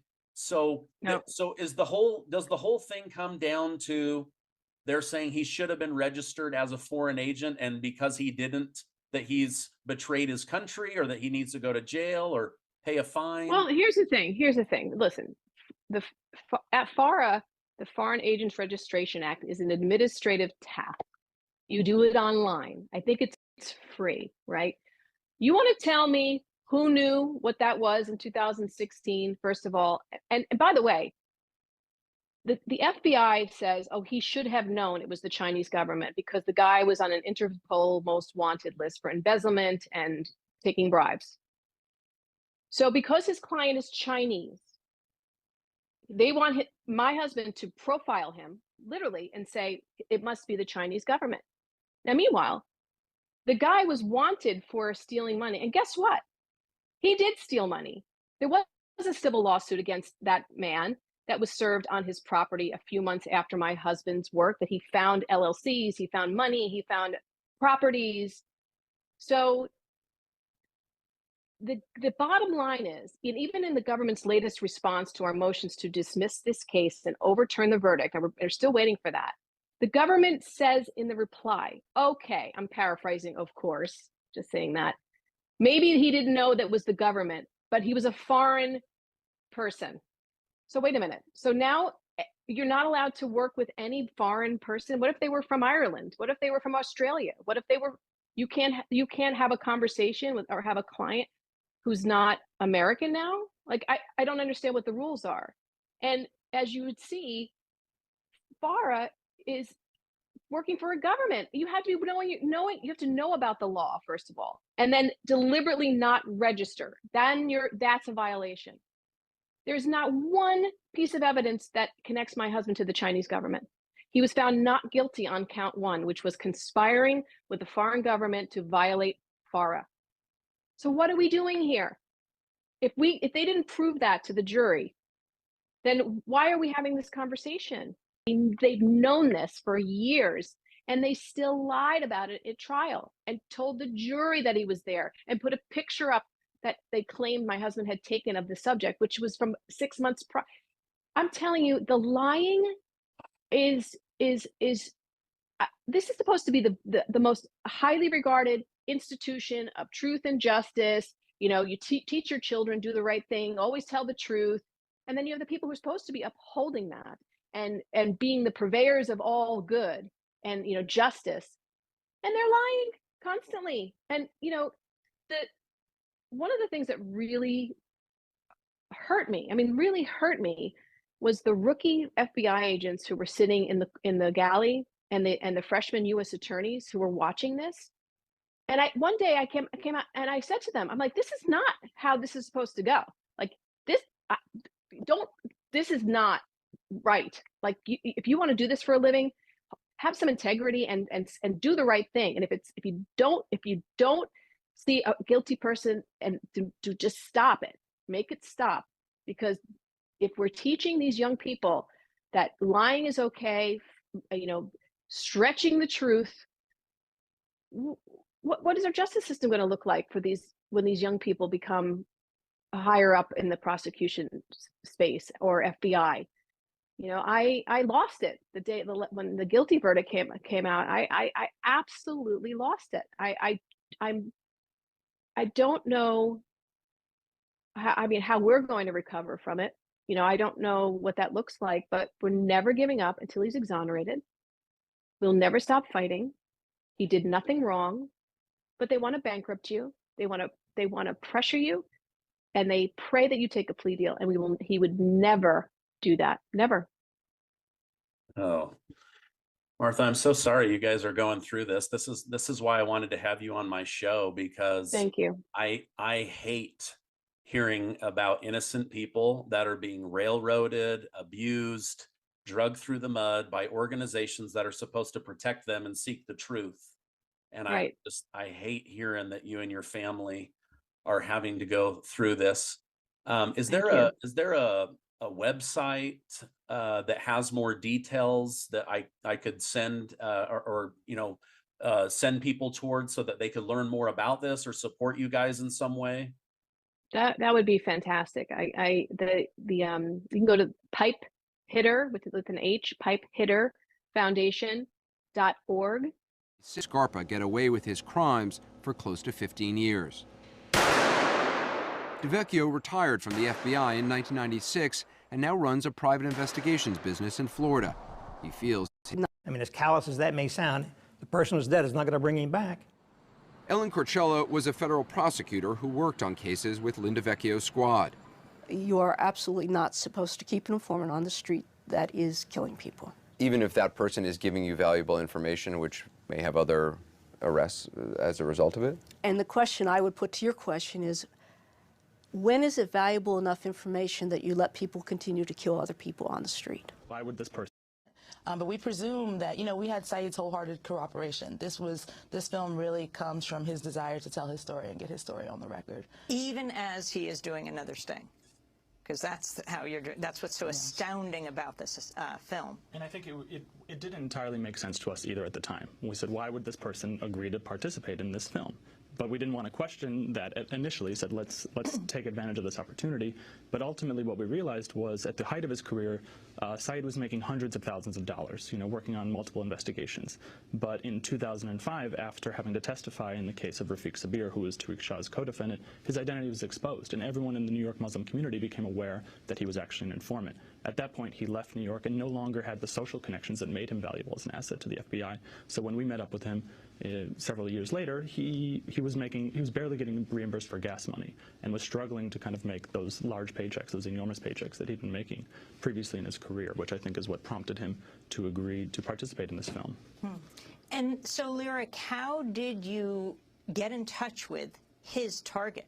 Presumably, Sharif did not tell you who he was now surveilling, monitoring. Well, early on, we were committed to sort of documenting the investigation wherever it may go, and as journalists, getting as close to the investigation as we could. And we sought legal consultation early on from the ACLU and the Center for Constitutional Rights, who sort of told us our parameters as journalists. And as such, Khalifa had a public Facebook profile, which was frequently checked by the FBI and by Saeed. And because it was public and Saeed shared that information with us, we began to check his profile. And increasingly, while we were documenting the investigation, Khalifa began to articulate suspicions on his public Facebook page. Very interesting status updates like, the feds think they could send anyone to me. They must think I'm Willie Lump Lump. Things like this. So he would start to articulate that he thought that he was the target of an FBI investigation. And ultimately, his suspicions became more detailed. And when he finally articulated a name, Saeed, that the name of the informant that he thought was targeting him, we sort of felt comfortable as journalists reaching out to him. Well, we're going to go to break. When we come back, we're going to underestimate the arrogance of these people. I experienced it firsthand in the Mueller investigation. Michael in California and Hollywood, on when everybody's almost all the callers are about planning to kill Trump. Michael, go ahead. You're on the air with Roger Stone. Hi, Roger. I'm a big fan. I just want to throw out a couple of facts before I ask you the question. I myself was framed and thrown into jail numerous times on multiple felony counts by these people. And when they were unable to have anything stick on me, even trying to charge me with felonies and give me strikes, they started trying to kill me with a binary weapon. And they've been using this weapon against these celebrities. But the decision to not submit is in concrete. It's as hard as steel. The decision that we're not with these people is absolute, and everything else flows from that. 17th of January, 2:43 p.m. I am editing this video I saw late last night, the wee hours of the morning. It looks like you're speaking about the astral net. I haven't looked at it yet. With the elite here is, I'm sure you get this, but a lot of people from alternative media don't.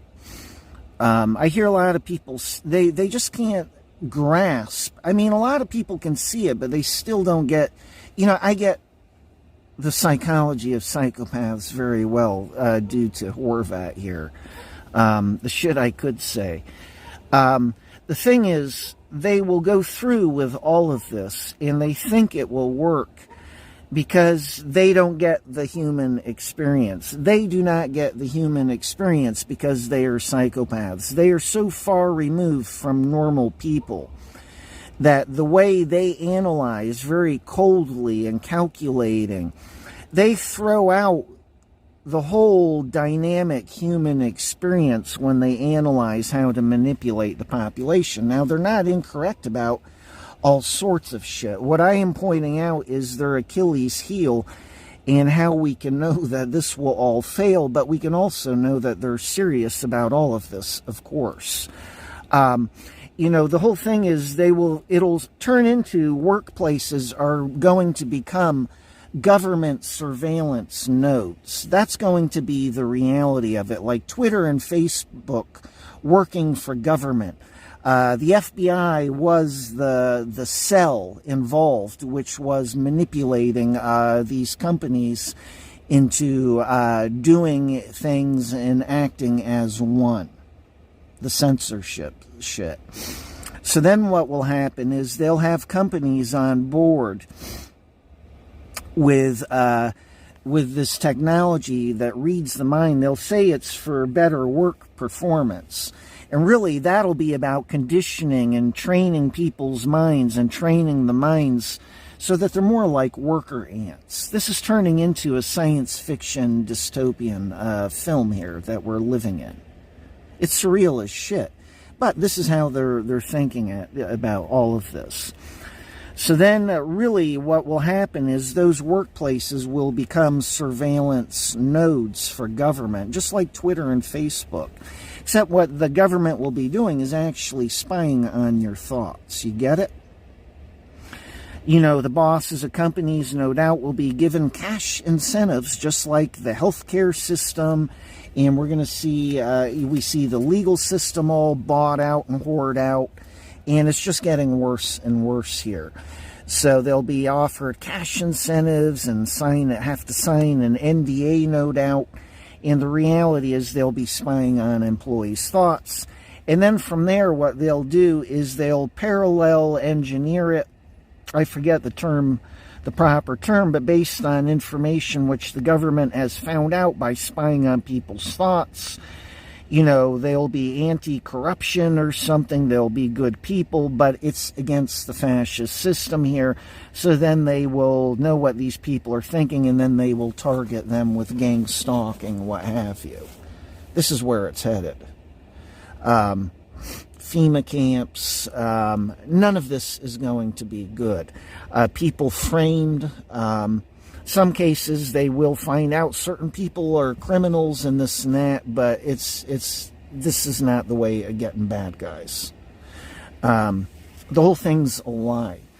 And so that'll be the next step and stage here, the surveillance through technology. They'll have something on them or what have you, and they'll be monitoring employees' thoughts, and really that information, your thoughts are going to be spied on by government.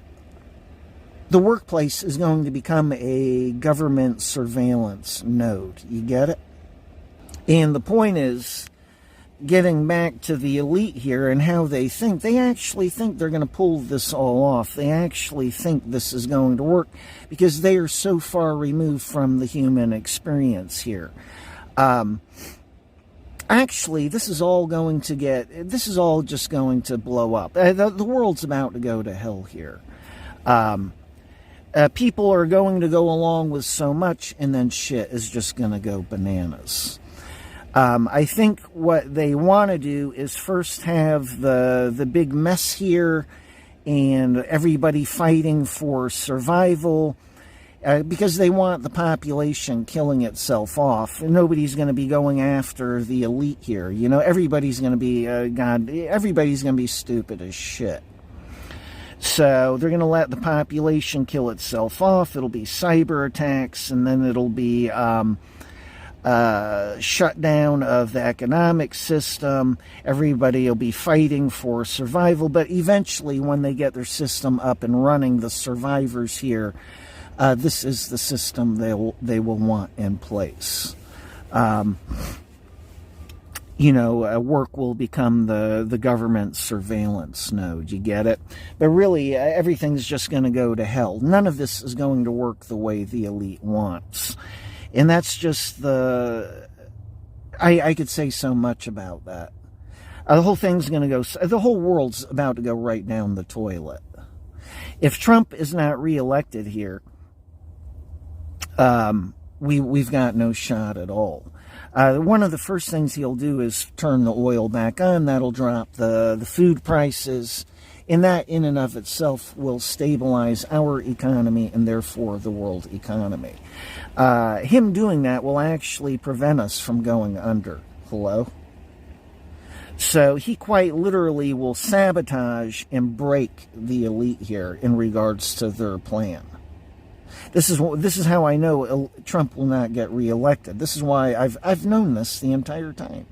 Sending my ex text and stuff when I was in Phoenix. I think I did bring this up in videos. I said I'm not going to be here for the next election. Now here I am. So, all right, that's it. I've got to finish this video, so that's it. January 17th, 8:04 p.m. They want to make it acceptable. And once again, the workplace, by the way, if you want your shit, then you got to go along with what we want. It's always about survival in the workplace. It's coercion. And the bosses will be bribed, NDAs, and get paid, a super bonus or something behind the scenes every year. No, everybody will be clueless, but he'll get paid a big payoff, for and signing an NDA for spying on the employees. You get it? And that's the next level they want to go to here. Everybody working is, hooked up somehow, a device on their head or neck, and they've got to do it for work, and the reality is people's thoughts will be spied on. You get it? And the reality is they're focused on good people. Anybody who is anti-corrupt, anybody who believes in the values of their country, you name it. So they will, all of a sudden, people will be, simply based on thoughts, they will be, a lot of people will be put in gang stalking, dealing with remote neural monitoring, because that'll be the next stage. Okay, we got these thoughts from this person at work, so we're going to put a wiretap on them with remote neural monitoring, and, and then the next step will be gang stalking. And it's going to be thought crimes. This is where they're headed. The other key one I see here is with authority types. They prove themselves with the medical system. Everybody got engaged in murder for money, and that's our healthcare system. How beautiful. Holy fuck. Man, I live on the wrong fucking planet. I'm sorry, man. That one just always gets me. That one always just gets me. I'm like, the whole world's gone nuts. I'm like, let's see, the whole medical care system just did Auschwitz. Hello? Man, it's evil as shit. But now, the next, why I'm laughing now? Hang on. It's not funny at all, but I've been working on this video for 2 days straight. So that's part of it right there. But now, the next thing they are going to do is they're going to do this with the authority system. Let's call it the authority system, because they're going to target law enforcement and the military. I mean, they've been doing it anyhow.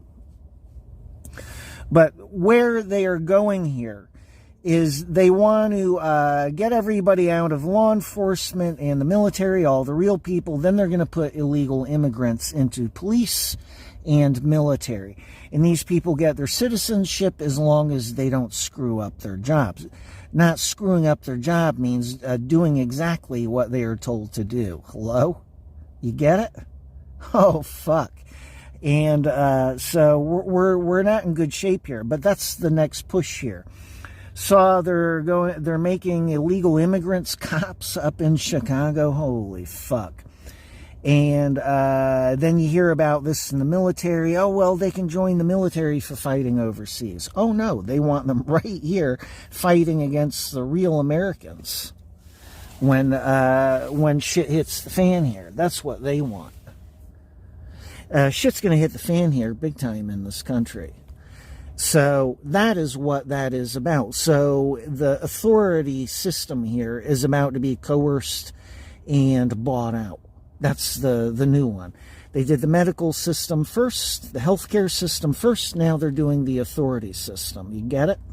This is where it's headed. And all of this is without looking at Russia and stuff. I mean, realistically speaking, look at this from Putin's shoes. He knows it's a whole bunch of Satanists here in the government, and he knows they're hell-bent. No pun intended, they are hell-bent on taking his country down. What's to stop him from making the first move? Furthermore, he's not stupid, but all these hoard-out corrupt politicians here in America are. So I consider it a very real possibility that America gets hit next year by Russia. Russia and China, to be more specific. You don't have to keep putting up with that shit. All the way around, it's dangerous to stay here in the States. It's stupid. But getting back to the technology here, so what you'll have are more and more people put into game stalking and put in dealing with the remote neural monitoring. This is all metastasizing now. The other end of it is people from alternative media, very many, are going to be dealing with this shit. They are the number one on the list here for the elite and agencies. It's not a coincidence that FBI Field Bulletin got released 2019, and then the next year we've got COVID, and everybody's being labeled a conspiracy theorist. It's a worldwide accepted agency threat term. They're going to do to the alternative media what they've done to Julian Assange to a very large degree. Then they're going to have this worldwide remote neural monitoring system in. And, you know, what they want to do is replace the collective unconscious here, David. They want to replace, oh my God, they want to replace the collective unconscious with a technology version. Everybody on this remote neural monitoring system. It's insane. Quite literally, on a spiritual level, they're just detaching humans from God every step of the way. It's balls to the walls diabolical. But that's really what they're doing. We're all plugged in, all of us together, with this collective unconscious. It's like the Wi-Fi system for all of us. So they want to replace that with their own goddamn remote neural monitoring system. There's going to be a worldwide system put in place here. So there is this shit here with agents and agencies, teams of agents with technology who will be checking on targets in their cities and stuff. You know, possible targets. But then worldwide, there's also going to be a collective system, a system above. And that will be for monitoring the world population here collectively. Hello? I mean, God help us if that all gets plugged into this AI and, oh my God, that is a scary thought. But they do have a worldwide system in place, and they're just waiting for around the corner here. You know, the point is, the astral net here is literally right around the corner now. And I found this video late last night, early morning. I saw you had something about the astral net. So I'm going to look at the video. I'm finishing this up. I'm going to get a fire going, and then I'm going to look at your video. But it seems like we're on the same page here. This shit's right around the corner. Fuck, man. All right, and then what's his name? Harari? Is it from the WEF? He's actually talking about this. Well, we get everybody hooked up to technology here, and then we will build a collective of with the technology. And he's talking about the astral goddamn net. Holy shit! So it's here. They're out in the open with it, and once they get the censorship in place, I mean, really, we're all royally fucked. You know, it'll have to be with people with their own, what's it called, ham radio and stuff, getting information out. We're going to have no voice at all anymore. I say we, I'm talking about the majority of the population. They're looking at doing to the whole world here now. And this year is the kickoff, like Hitler did with the Jews and Germany. Scary as shit. And it's all about this technology spying on people's thoughts, thought crimes, and like I said, that's without Russian stuff. I consider Russia and China attacking the USA as a very strong possibility, and Russia would be leading the charge on that. I've got no skin in it because I happen to agree with that viewpoint. This country is hoarded out with corruption. This is a satanic land now. You understand? So I've got to follow God's laws. What is God's measurement here?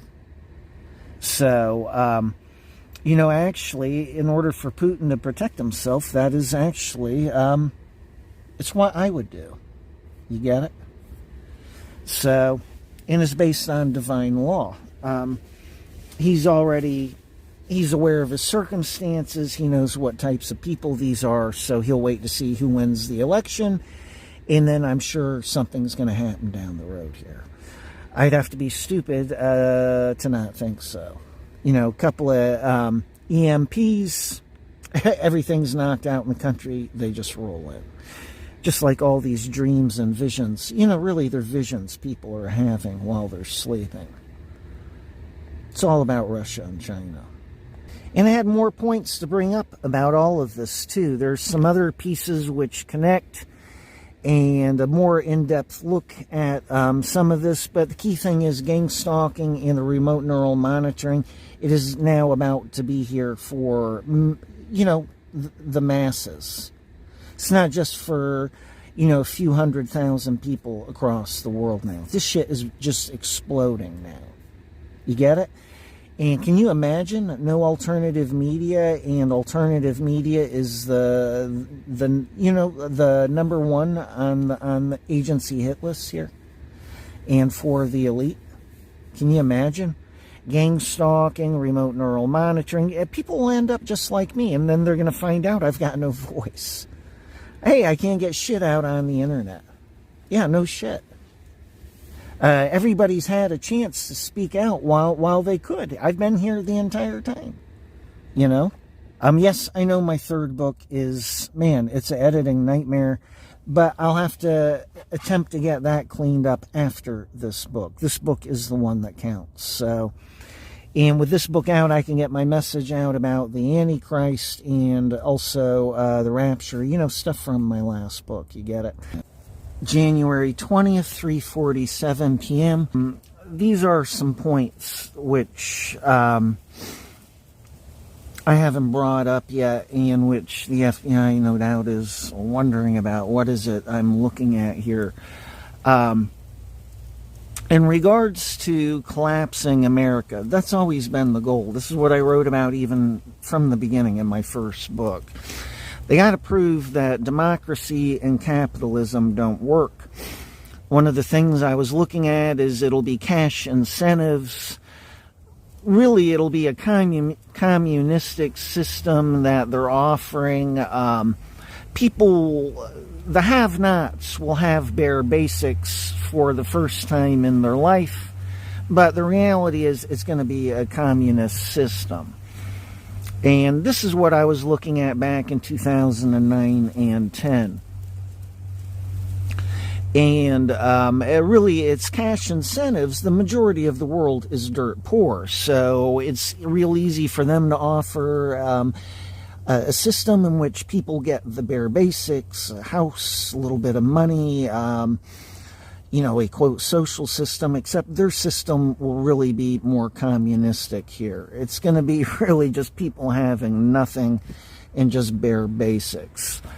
And they want to collapse America because they want to prove democracy and capitalism don't work. And of course, the real problem and cause is corruption and thievery in the first place. But the point is, when they crash the economy, the one that I looked at is and I've always known here, is they have to have one more move. In other words, if they just crash the goddamn economy here, people are going to be upset with the leaders. So I always wondered what they will be doing, and it looks like it's the whole cyber attack thing. They always had to have a way of getting out of the economic collapse. They've always had to have a way out. Because otherwise people are going to be clamoring for the heads of all the elite players, all the people here, all the politicians and stuff. And they've always had to have a way out. So with the cyber attack and then some civil war in which everybody gets traumatized out of their minds, everybody in America will be experiencing third world conditions. Finally, they will restore order. Fuckloads of people will be dead. It'll be because of cyber attacks and the economic system just totally crashing. Everybody's in survival mode, looting, pillaging, killing, you name it. And they've been doing all of this imprinting for making it racial and civil war, and they want the minorities targeting the white people. That's because the majority of people in America are white, but also the Americans here who go back generations and generations and generations were originally European settlers, you know. And then, of course, there are also black people here whose families, they go back generations and generations, you know. But the point is, this is why they've put a focus on the white people, and a lot of the white people here. Really, it's about they're going after the demographic of people in America who represent the largest threat to them, the elite, and it's just simply based on you know, the numbers and statistics here. You get it? So they will be, they've got their escape plan. It'll be cyber attacks, shit gets shut down, anarchy, they'll restore order. Oh, we need a driver's license system. We need a driver's license system for the internet. And then they'll have AI. It'll be like a giant YouTube system. You get warned, you get a couple of strikes, then you're forever off the internet or something. You get it? Total censorship. There will be no more alternative media. Anybody from the alternative media thinking there will be, you are delusional. This is what the prophecies were about. A book, isn't a Book of Revelation? It'll be sweet in the mouth like honey. Later, that comes back to bite you in the ass. Because now it's good, you can speak and you got your voice out and everything, but later you find out you've become the #1 target here. Hello? They're going to stomp the shit out of alternative media just like they did with Julian Assange. You don't want to believe me? You're going to find out anyhow. So they'll do the cyber attack. Now, will they try and blame it on right-wing conspiracy theorist types? Will it be domestic terrorism that they label it as, or will it be Iran or China? Who knows? But they have been doing imprinting for trying to create basically a racial civil war. I don't know. Most people seem awake to me, but when it gets down to looting and survival, you know, people will very quickly lose their heads here, no doubt. It's going to be a giant mess.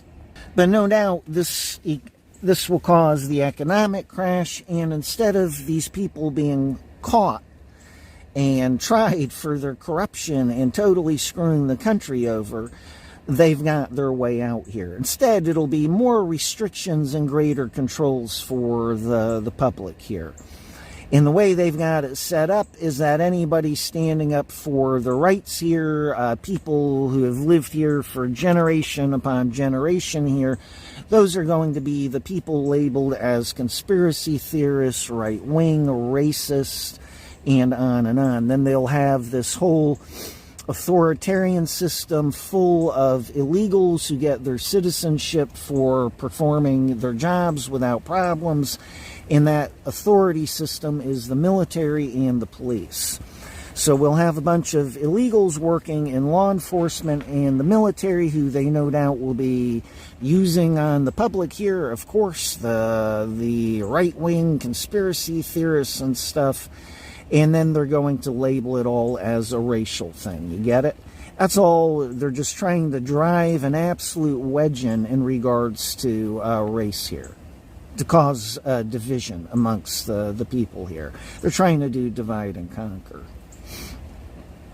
And a lot of these illegals are ex-military and hardcore criminals, so You know, I can only imagine future news stories. Military or police clash with right-wing extremists. Really, it'll be a group of people just peacefully protesting or something. Lots of demonstrators killed, and it'll be labeled as a racial attack by protesters. And really, it'll be peaceful. And what they'll be doing is totally executing, trying to scare and deter anybody from peacefully protesting. And really what they'll be doing is just murdering people. And then the good people here, the victims, will be victimized yet again by being labeled as racist. And there won't be any alternative media. These will just be all the, quote, talking points in the news, which will be corporate media. It's going to be all bullshit. You see where I'm going with this? This is me just looking in the near future here, how it'll be. Yeah, what they may do is just take the entire internet down or something, do a reset, imagine that one. And the thing is, a lot of people will be just disappeared from the internet at that point. The internet will reappear, but not everybody who is on the internet is necessarily going to be there anymore. And no doubt they'll claim they need time or something for doing all of this. I don't know how that's going to work. But the point is, they've already got the system prepared.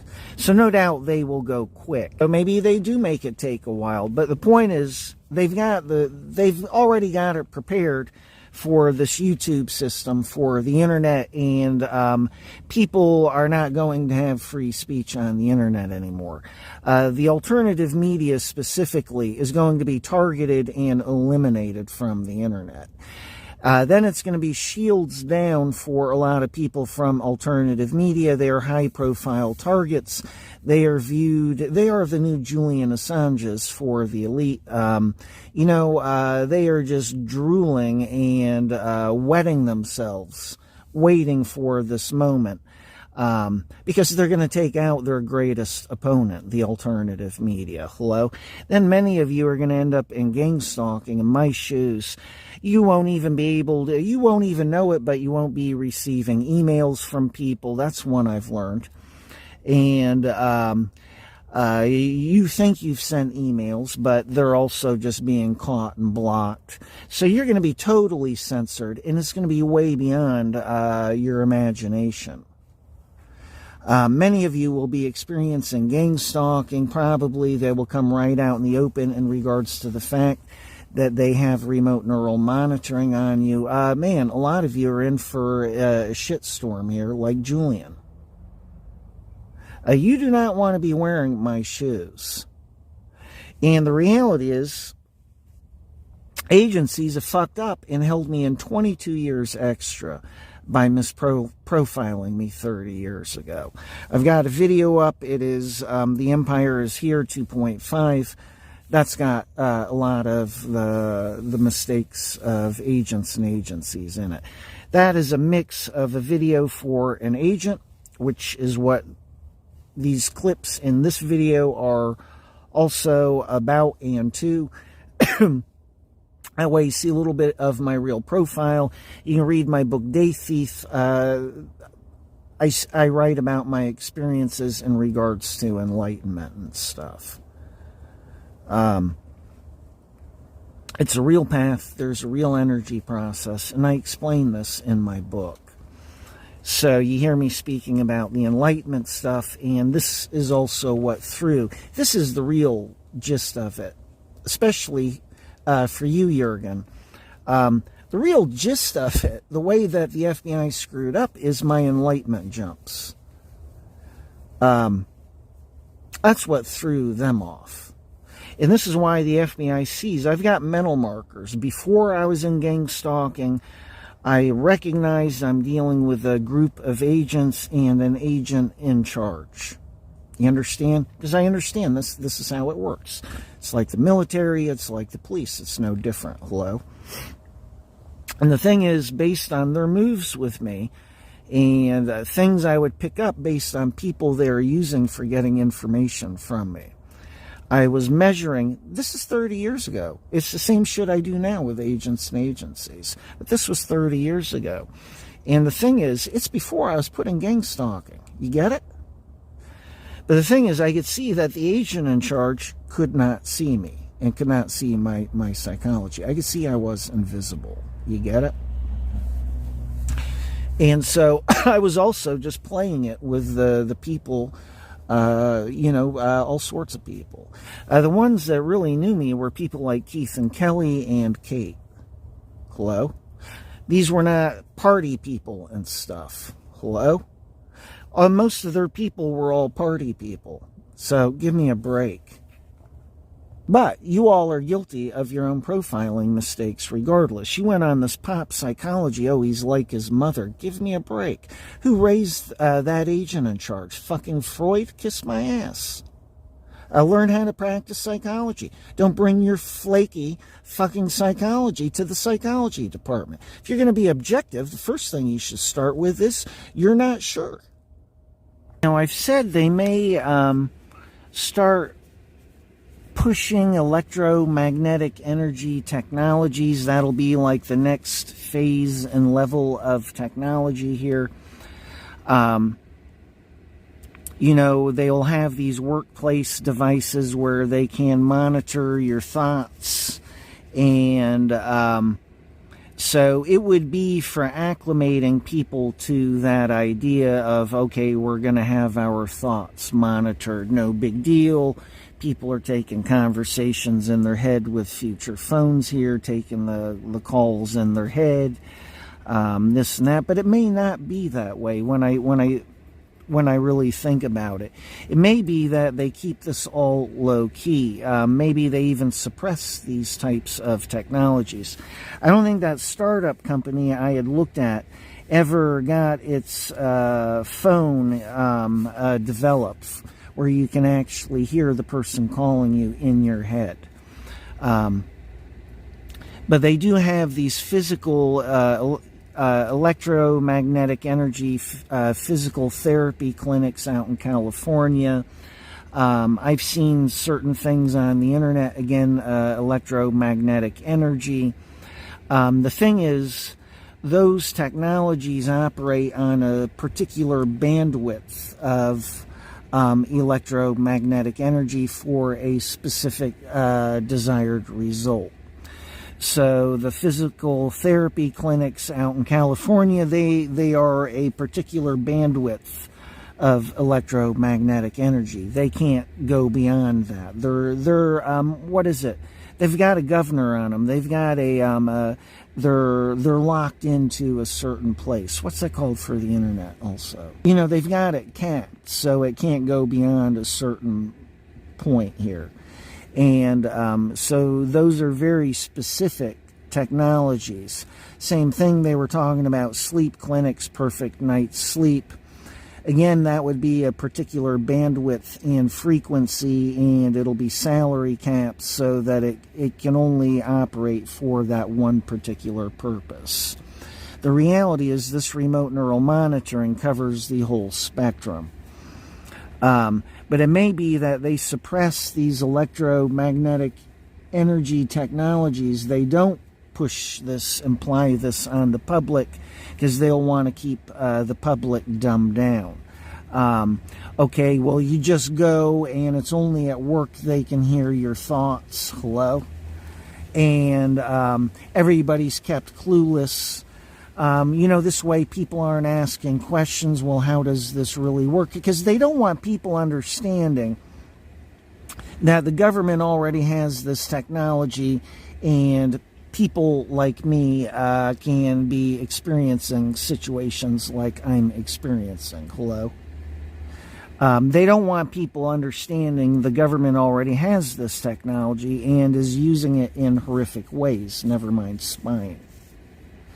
So they may not want to be bringing up electromagnetic energy technologies into the public field. The reality is it already exists in the public sector. It's just a big deal is not made about it, and people don't understand the significance of these technologies. They all point to a greater system here, and that's the remote neural monitoring and what these agents have, use, and misuse. So, but initially I was thinking, well, they want to be able to use this on people at work, because really what's going to happen is you will be monitored at work. Your thoughts are going to be totally spied on, and they will be looking at people guilty of thought crimes. So people will be put on a list and won't even know it. You know, shit like that. And then all of a sudden they're dealing with gang stalking and don't understand why. Or off to a FEMA camp or some shit. You know, hello? The whole thing's about thought crime. You get it? And so they may want people only thinking it exists at work, and they don't want people thinking about the possibilities. The reality is the workplace is going to become a government node for spying on people. They're going to spy on everybody's thoughts at work the same way they spy on people on the internet and stuff. You get it? That's going to be the reality of it. And they're going to be looking for people with particular thoughts. Again, it's all about thought crime. So you tell me, do they want a lot of advertisement in regards to electromagnetic technology or not? I don't know. I'm not sure that I think they will go there. They may make it with work, you know. Of course, it's going to come through work and coercion and, you know, really, people are going to be stupid about it. If you got any goddamn brains, you do not want any. It's going to be the same thing like with the internet. Oh, well, we could be spying on you, but we won't be. Hello? Just like the internet. Oh, of course, all sorts of companies are getting the goods on you, spying on you, and this and that. It's going to be the exact same thing here. People are balls to the walls, incredible in regards to their ignorance. So, I don't know. When I look at it this way, I'm not sure they're going to push this in the public sector, electromagnetic energy technology. It'll be there. More of it may perhaps come out, but people are not going to understand how this all interconnects and what it's really about. And what people should be understanding is, well, that points to them having technology where they can surveil you and do things to you remotely. And with total plausible deniability, you're fucked. And that's the reality of my circumstances here. That's what people need to understand. This could be you. And that's the message of my book, my next book here. So I'm getting these videos done, and then I'm right back to book work, and I'm getting it totally finished. The point that I'd wanted to finish, Jurgen, which they had bumped out. They were attacking me heavily earlier. It's much later here. The whole thing is you cannot just have a label about enlightenment. Everybody has their own path and way here in regards to achieving it. The religions are actually founded on people who were enlightened. Each religion, the individual was connected to God. Buddha, Muhammad, Jesus, all connected to God and the same God. The point is, you can't go on labels. It's not about religion, it's about God. And everybody is just maintaining this stubbornness from thousands of years. My religion is the religion and blah, blah, blah. Point is, you can't go on labels. God does not go on labels. But getting back to the point, when you look at Muhammad, his path was his own individual path for connecting with God, for making this enlightenment jump. Same thing for Jesus, his path was different, and the same thing for Buddha. What they all do is teach their way based on their life and how they got there. And they teach the lessons of what they've learned and how to achieve this state of mind. Each religion seems different. But really, each religion is about the very same thing. It's about how to connect to God. So the point is, everybody gets distracted by the religion. That is the label. And this is what you've done with enlightenment. You have a label for enlightenment, but that, my whole experience here, does not fit your label of enlightenment. You indeed have a false, incorrect viewpoint about enlightenment, how it works, what it is, and in regards to me and my life. You understand? The whole time you've had me wrong. That's the entire point. And one of the reasons why is this is what I've noted the entire time here with agents and agencies. You're on the outside looking in. You're always looking at labels. It's been this way the entire time. What I just pointed out here in regards to religions and stuff, and I've pointed this out to every group of agents. God, religions are the rivers which lead to God. And that is what is meant by that. But the thing is, I do not live by labels. It's like looking at people. I analyze each person based on their merits, where they are consciously, and what kind of person they are. Are they constantly self-improving themselves, constantly achieving to grow and change for the better? That's what I look at. I look at what types of people they are. And this is how they bumped out the point. But the point is, I don't go on labels. That's the point. Okay, so now that I've finally gotten profile stuff out of the way here, boy oh boy, so there is the story now about Ebola. This is a subject I've brought up with David. I've sent him emails over the years here. It's always about Ebola. Prophecies I've looked at, prophecies which I have marked, and I have my eyes open for. One of them is about Ebola.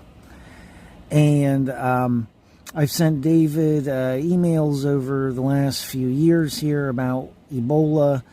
And there's tons I could say about it. Bill Gates doing TED Talks, isn't it called TED Talks, about Ebola.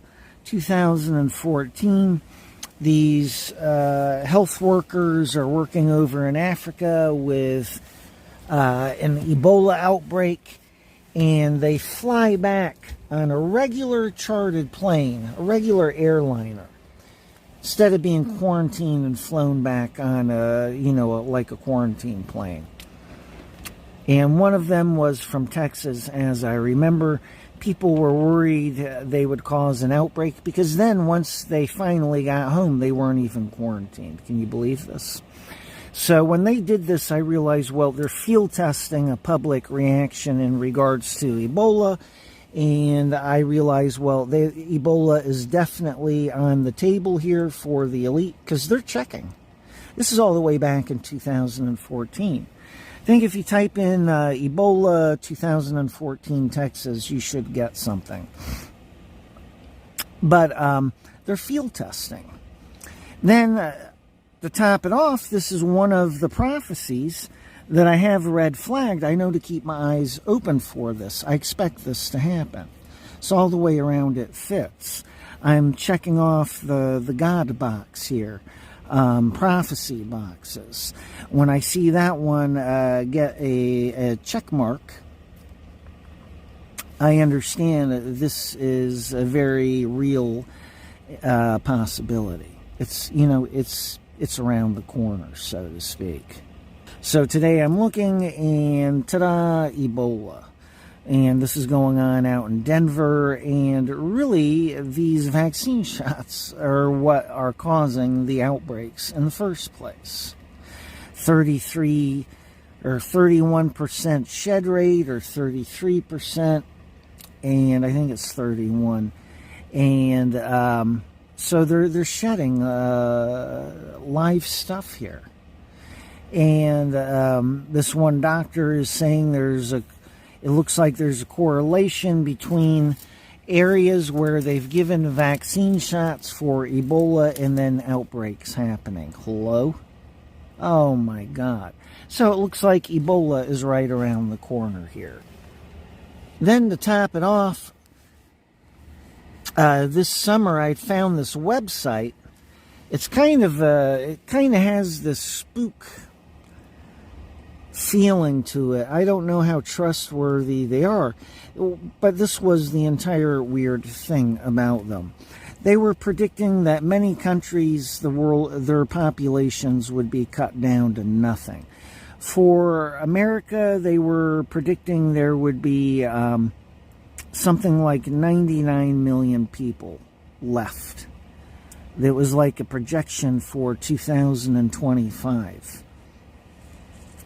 I'll have to look again. I hope it wasn't 2024. But they were predicting that there would only be 1/3 of the population in America. And it was the same thing for all sorts of European countries and stuff. So it looked like they had inside information about a pandemic that just wipes all sorts of people out. So then once again, I'm thinking Ebola. And this website is kind of, there's spooks connected with it. You know, government agents, and what they're doing is they're broadcasting their next moves here. That's what a lot of people thought. I didn't do a deep dive, so I can't speak with absolute certainty in regards to this, but I bring it up so other people can look into it. Unfortunately, I don't remember the name of the group. But they did. They released a world population type of thing, and all the numbers were greatly reduced for countries all over the place. And simply based on looking at it, you could tell, well, clearly they are expecting a pandemic, and just out of the blue. Hello? 1/3 of the amount of Americans in this country. It was 99 million or something like that. Instead of 300 million plus, it was literally right under 100 million that they were predicting to still be alive by 2025, I think it was. Hello? Now, another one of the prophecies was about mad cow disease, actually. And strangely enough, we've actually had that prophecy come true. It is what the COVID injections caused. Basically, prions in your brain just turns to sponge. That was one of the prophecies. Oh, genetically modified soldiers was another prophecy. That prophecy was about how the governments will be using them, but then they are going to go AWOL in Section 8 and start acting as their own independent army and just killing people all over the place. But let's see, it was 2018 in May or June, I think it was. I think June 2018. The Syrian ambassador for the United Nations, he spoke to everybody, and it was about how the Americans were using genetically modified soldiers there in Syria. First thing that hit me was, I was like, well, hang on, how would they even know this? In order for them to know they've been genetically modified, they would have to have tested the soldiers for this in the first place. So then I was like, well, that means they would have to have done something extraordinary to call attention to themselves in the first place. So let's see, genetically modified, somehow the Syrians know to test them, and they find out they're genetically modified. That means they're doing fucking X-Men shit. Hello? You know, like taking lots of rounds without going down, superhuman strength. I have, there's Russian zombies at YouTube. Maybe I put that in here as well. That is genetically modified soldiers. Multiple countries have these, by the way. But the thing is, the Syrians were saying the Americans are using these against us when there was fighting there. And the ambassador for Syria spoke about this. I watched the whole speech back then. They used to have it up at YouTube. And when I've looked since then, I can never find the damn thing. The whole thing. Then we get to Russia and Ukraine here. And I think it was the first year, after about a year had gone by, the first year. And the Russians were saying that the Americans are using genetically... No, they said the Ukrainians. I think they said Ukrainians. They might have said Americans. This is just me in the moment. But the point is the Russians were saying that genetically modified soldiers were being used. Hello? And again, it fits the prophecies. And these are some of the key big prophecies, which I was going to write about in my prophecy book, but everything's happening now. So, and these are prophecies I've had marked for an extremely long time. 2007. Since 2007. And I see it all happening. And then there are other prophecies about Russia invading Europe, invaders from the east, and uprising within populations. So that will be a lot of the Islamic immigrants. You know, in one prophecy, it's predicted that France will fall from the insiders, the Islamic immigrants. So... But so far, I see a lot of them happening and coming true, and I see the groundwork for these others happening, potentially happening. So, one of the key points is that the elite are going to be throwing multiple traumas at the world. This is one more I've been expecting, and it looks like it's here. So it'll be a combination of things. Cyber attacks, economy totally shut down, nobody able to buy anything. Then it'll be looting, unrest, toss in Ebola, and you know, and then there's still all sorts of other stuff as well. They're going to throw multiple traumas at the world. So... And it's going to keep, it's just going to keep going here. It's going to be one after the other, multiples at a time, and it's just going to, the whole world's going to be totally crazy. And this is all about to kick off this year. So that is it for the video. I will be releasing my book in a couple of months here. I'm going to have the book finished in within 2 weeks. You know, I'll be done editing it, and then I've just got to have it made into a file and everything, a book cover done. It's all book material, but clearly the prophecy stuff was for another book, but that may not be happening now. Looks like we're going to have all sorts of censorship and stuff anyhow right around the road, so might as well bring it up because that's also one of my measurements. When I am able to check off the prophecy box, that means, yes, that shit's going to happen. You get it? It's like my extra, that way I know it. So I think that's it. I'll be signing off here. I will be doing videos in the future, you know, as things develop here in the news. Typically, when I've been doing my book writing, I've been just staying away from alternative media. You know, because I'm writing about all of this in the first place. I'll be finished in a couple of weeks, so I'll be doing videos about what I see happening here in the news and where I think things are headed. Because they're starting to throw out all sorts of possibilities as to what they plan on doing. And what they will do, at least what agents and agencies do, is they'll throw a whole bunch of ideas at you. They'll hit you up with innuendos as to what they are going to do. And then the ones you've covered your bases with the most, they won't do those because that's much more difficult. So what they'll do is pick one of the more obscure things or one of the ones you missed as a point. And especially if you don't see it at all, that's the one they'll pick. Because that's going to get you totally with your pants down. It's no different with the elite here.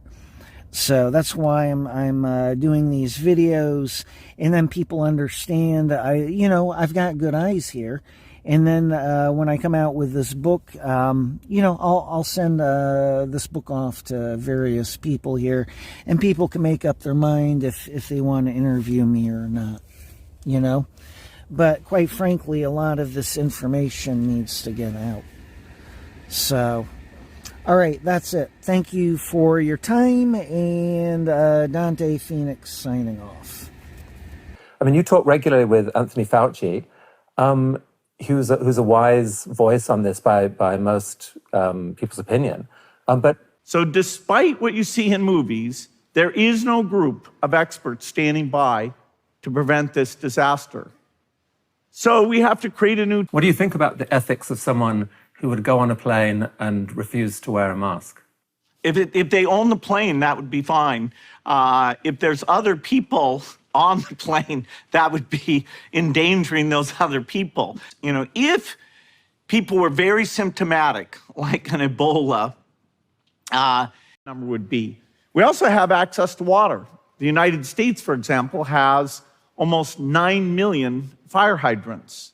And so that type of investment, that type of practice, that type of system is what we need to stop pandemics. Now, often in movies we'll have pandemics, and I'm always impressed with what takes place. Let's look at an example of this rapid response.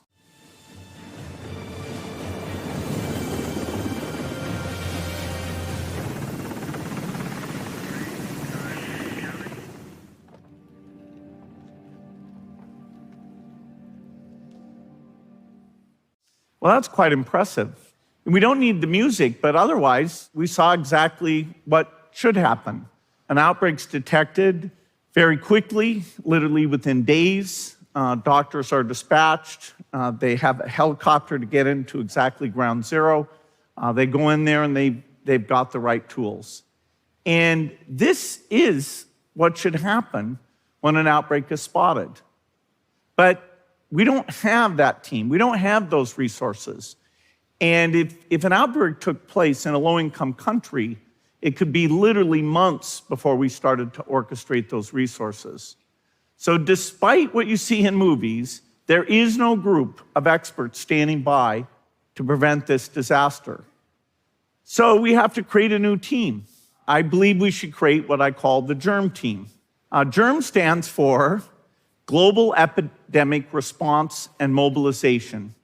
This group is full-time. Their only priority is pandemic prevention. And a very important thing is that, like firefighters, GERM team would do drills. When you want to have quick response, when you want to make sure you have all the pieces there and you can move very quickly, practice is key. That's how you make sure everyone knows what to do. Thank you so much. I have a few follow-up questions, and one is really about the formal status of GERM. So you mentioned this would cost $1 billion. You mentioned it comes through the WHO, but exactly, who's running this? How does this work? How do we make this happen? Well, GERM does not exist. It's a proposal I'm putting forward that hopefully over the next year, while the pain of the pandemic is still clear in people's minds, we'll get a global consensus. The rich world governments will have to step up like they do with all aid things and come up with that money. Who do you need to pick that up next? Well, it's really the rich world governments. I'd be stunned, although so far the action has been less than I would have expected. I'd be stunned if we don't go forward with something pretty close to what I'm laying out there. So it's somewhat ironic to have somebody turn around and say, no, we're using vaccines to kill people or to make money, or we started the pandemic. Even some strange things like that I somehow want to track, the location of individuals. Hey, vaccines are a miracle. So the future is in our hands in the present.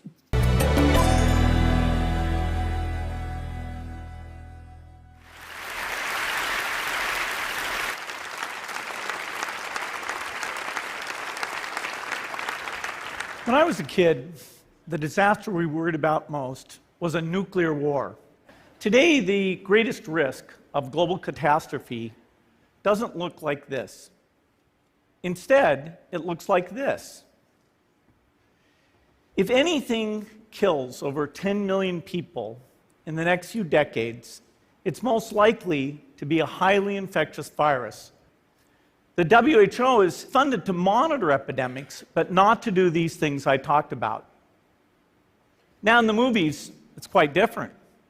There's a group of handsome epidemiologists ready to go. They move in, they save the day, but that's just pure Hollywood.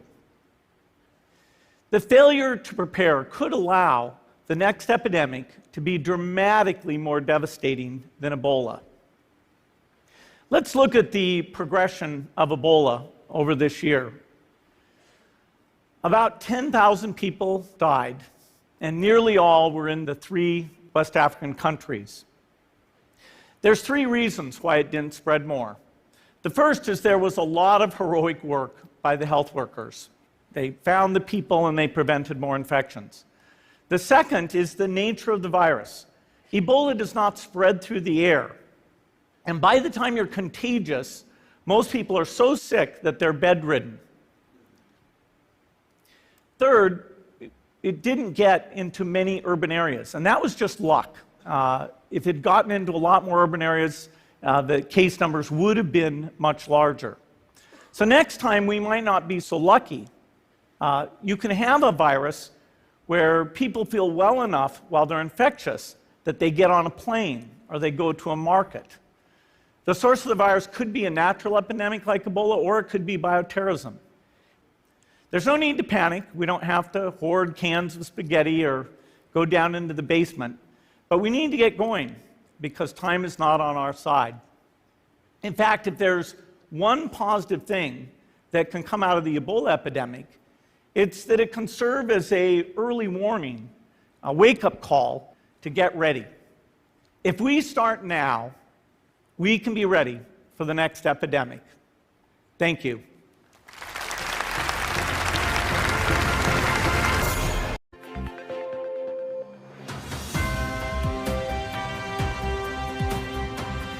Boker Tov Chavrim, I'm Stephen Ben-Nun. You're watching Israeli News Live, and this morning I actually was thumbing through Twitter real quick, ran across a video by Pastor Paul Begley speaking about President Putin talking about super soldiers, that this is something that is on its way, something that is going to be part of the future. And yes, he is right on that. We also followed up on what Paul Begley was saying and found the article as well. Several articles already out this morning, just moments ago, speaking about this. This article here from dailymail.co.uk, genetically modified superhuman soldiers of the future will feel no pain or fear and be more destructive than nuclear bombs, warns Vladimir Putin. And the troubling thing is, this is something my wife has been studying about, the transhumanism and the wave of the future and what they're planning on doing. And as she has said to me this morning, yes, Putin has been revealing a lot of things that are going on, not just this here, but in other areas as well. Quite a bit of information. So we are going to be doing a special broadcast in about a week with Yana. She'll be bringing this information out to you, going into more depth about this, the superhuman, the transhumanism, the super soldiers of the future, exactly what this New World Order agenda is, why we are having the chemtrails in the air, why all the different things that are going on in vaccines, etc. These are things that are making way for a very interesting change in our future. So we'll be sharing more of that with you later. I'm Stephen Ben-Nun. You're watching Israeli News Live. Just a quick take of our broadcast this morning as we move on into other news, speaking about North Korea. Shalom.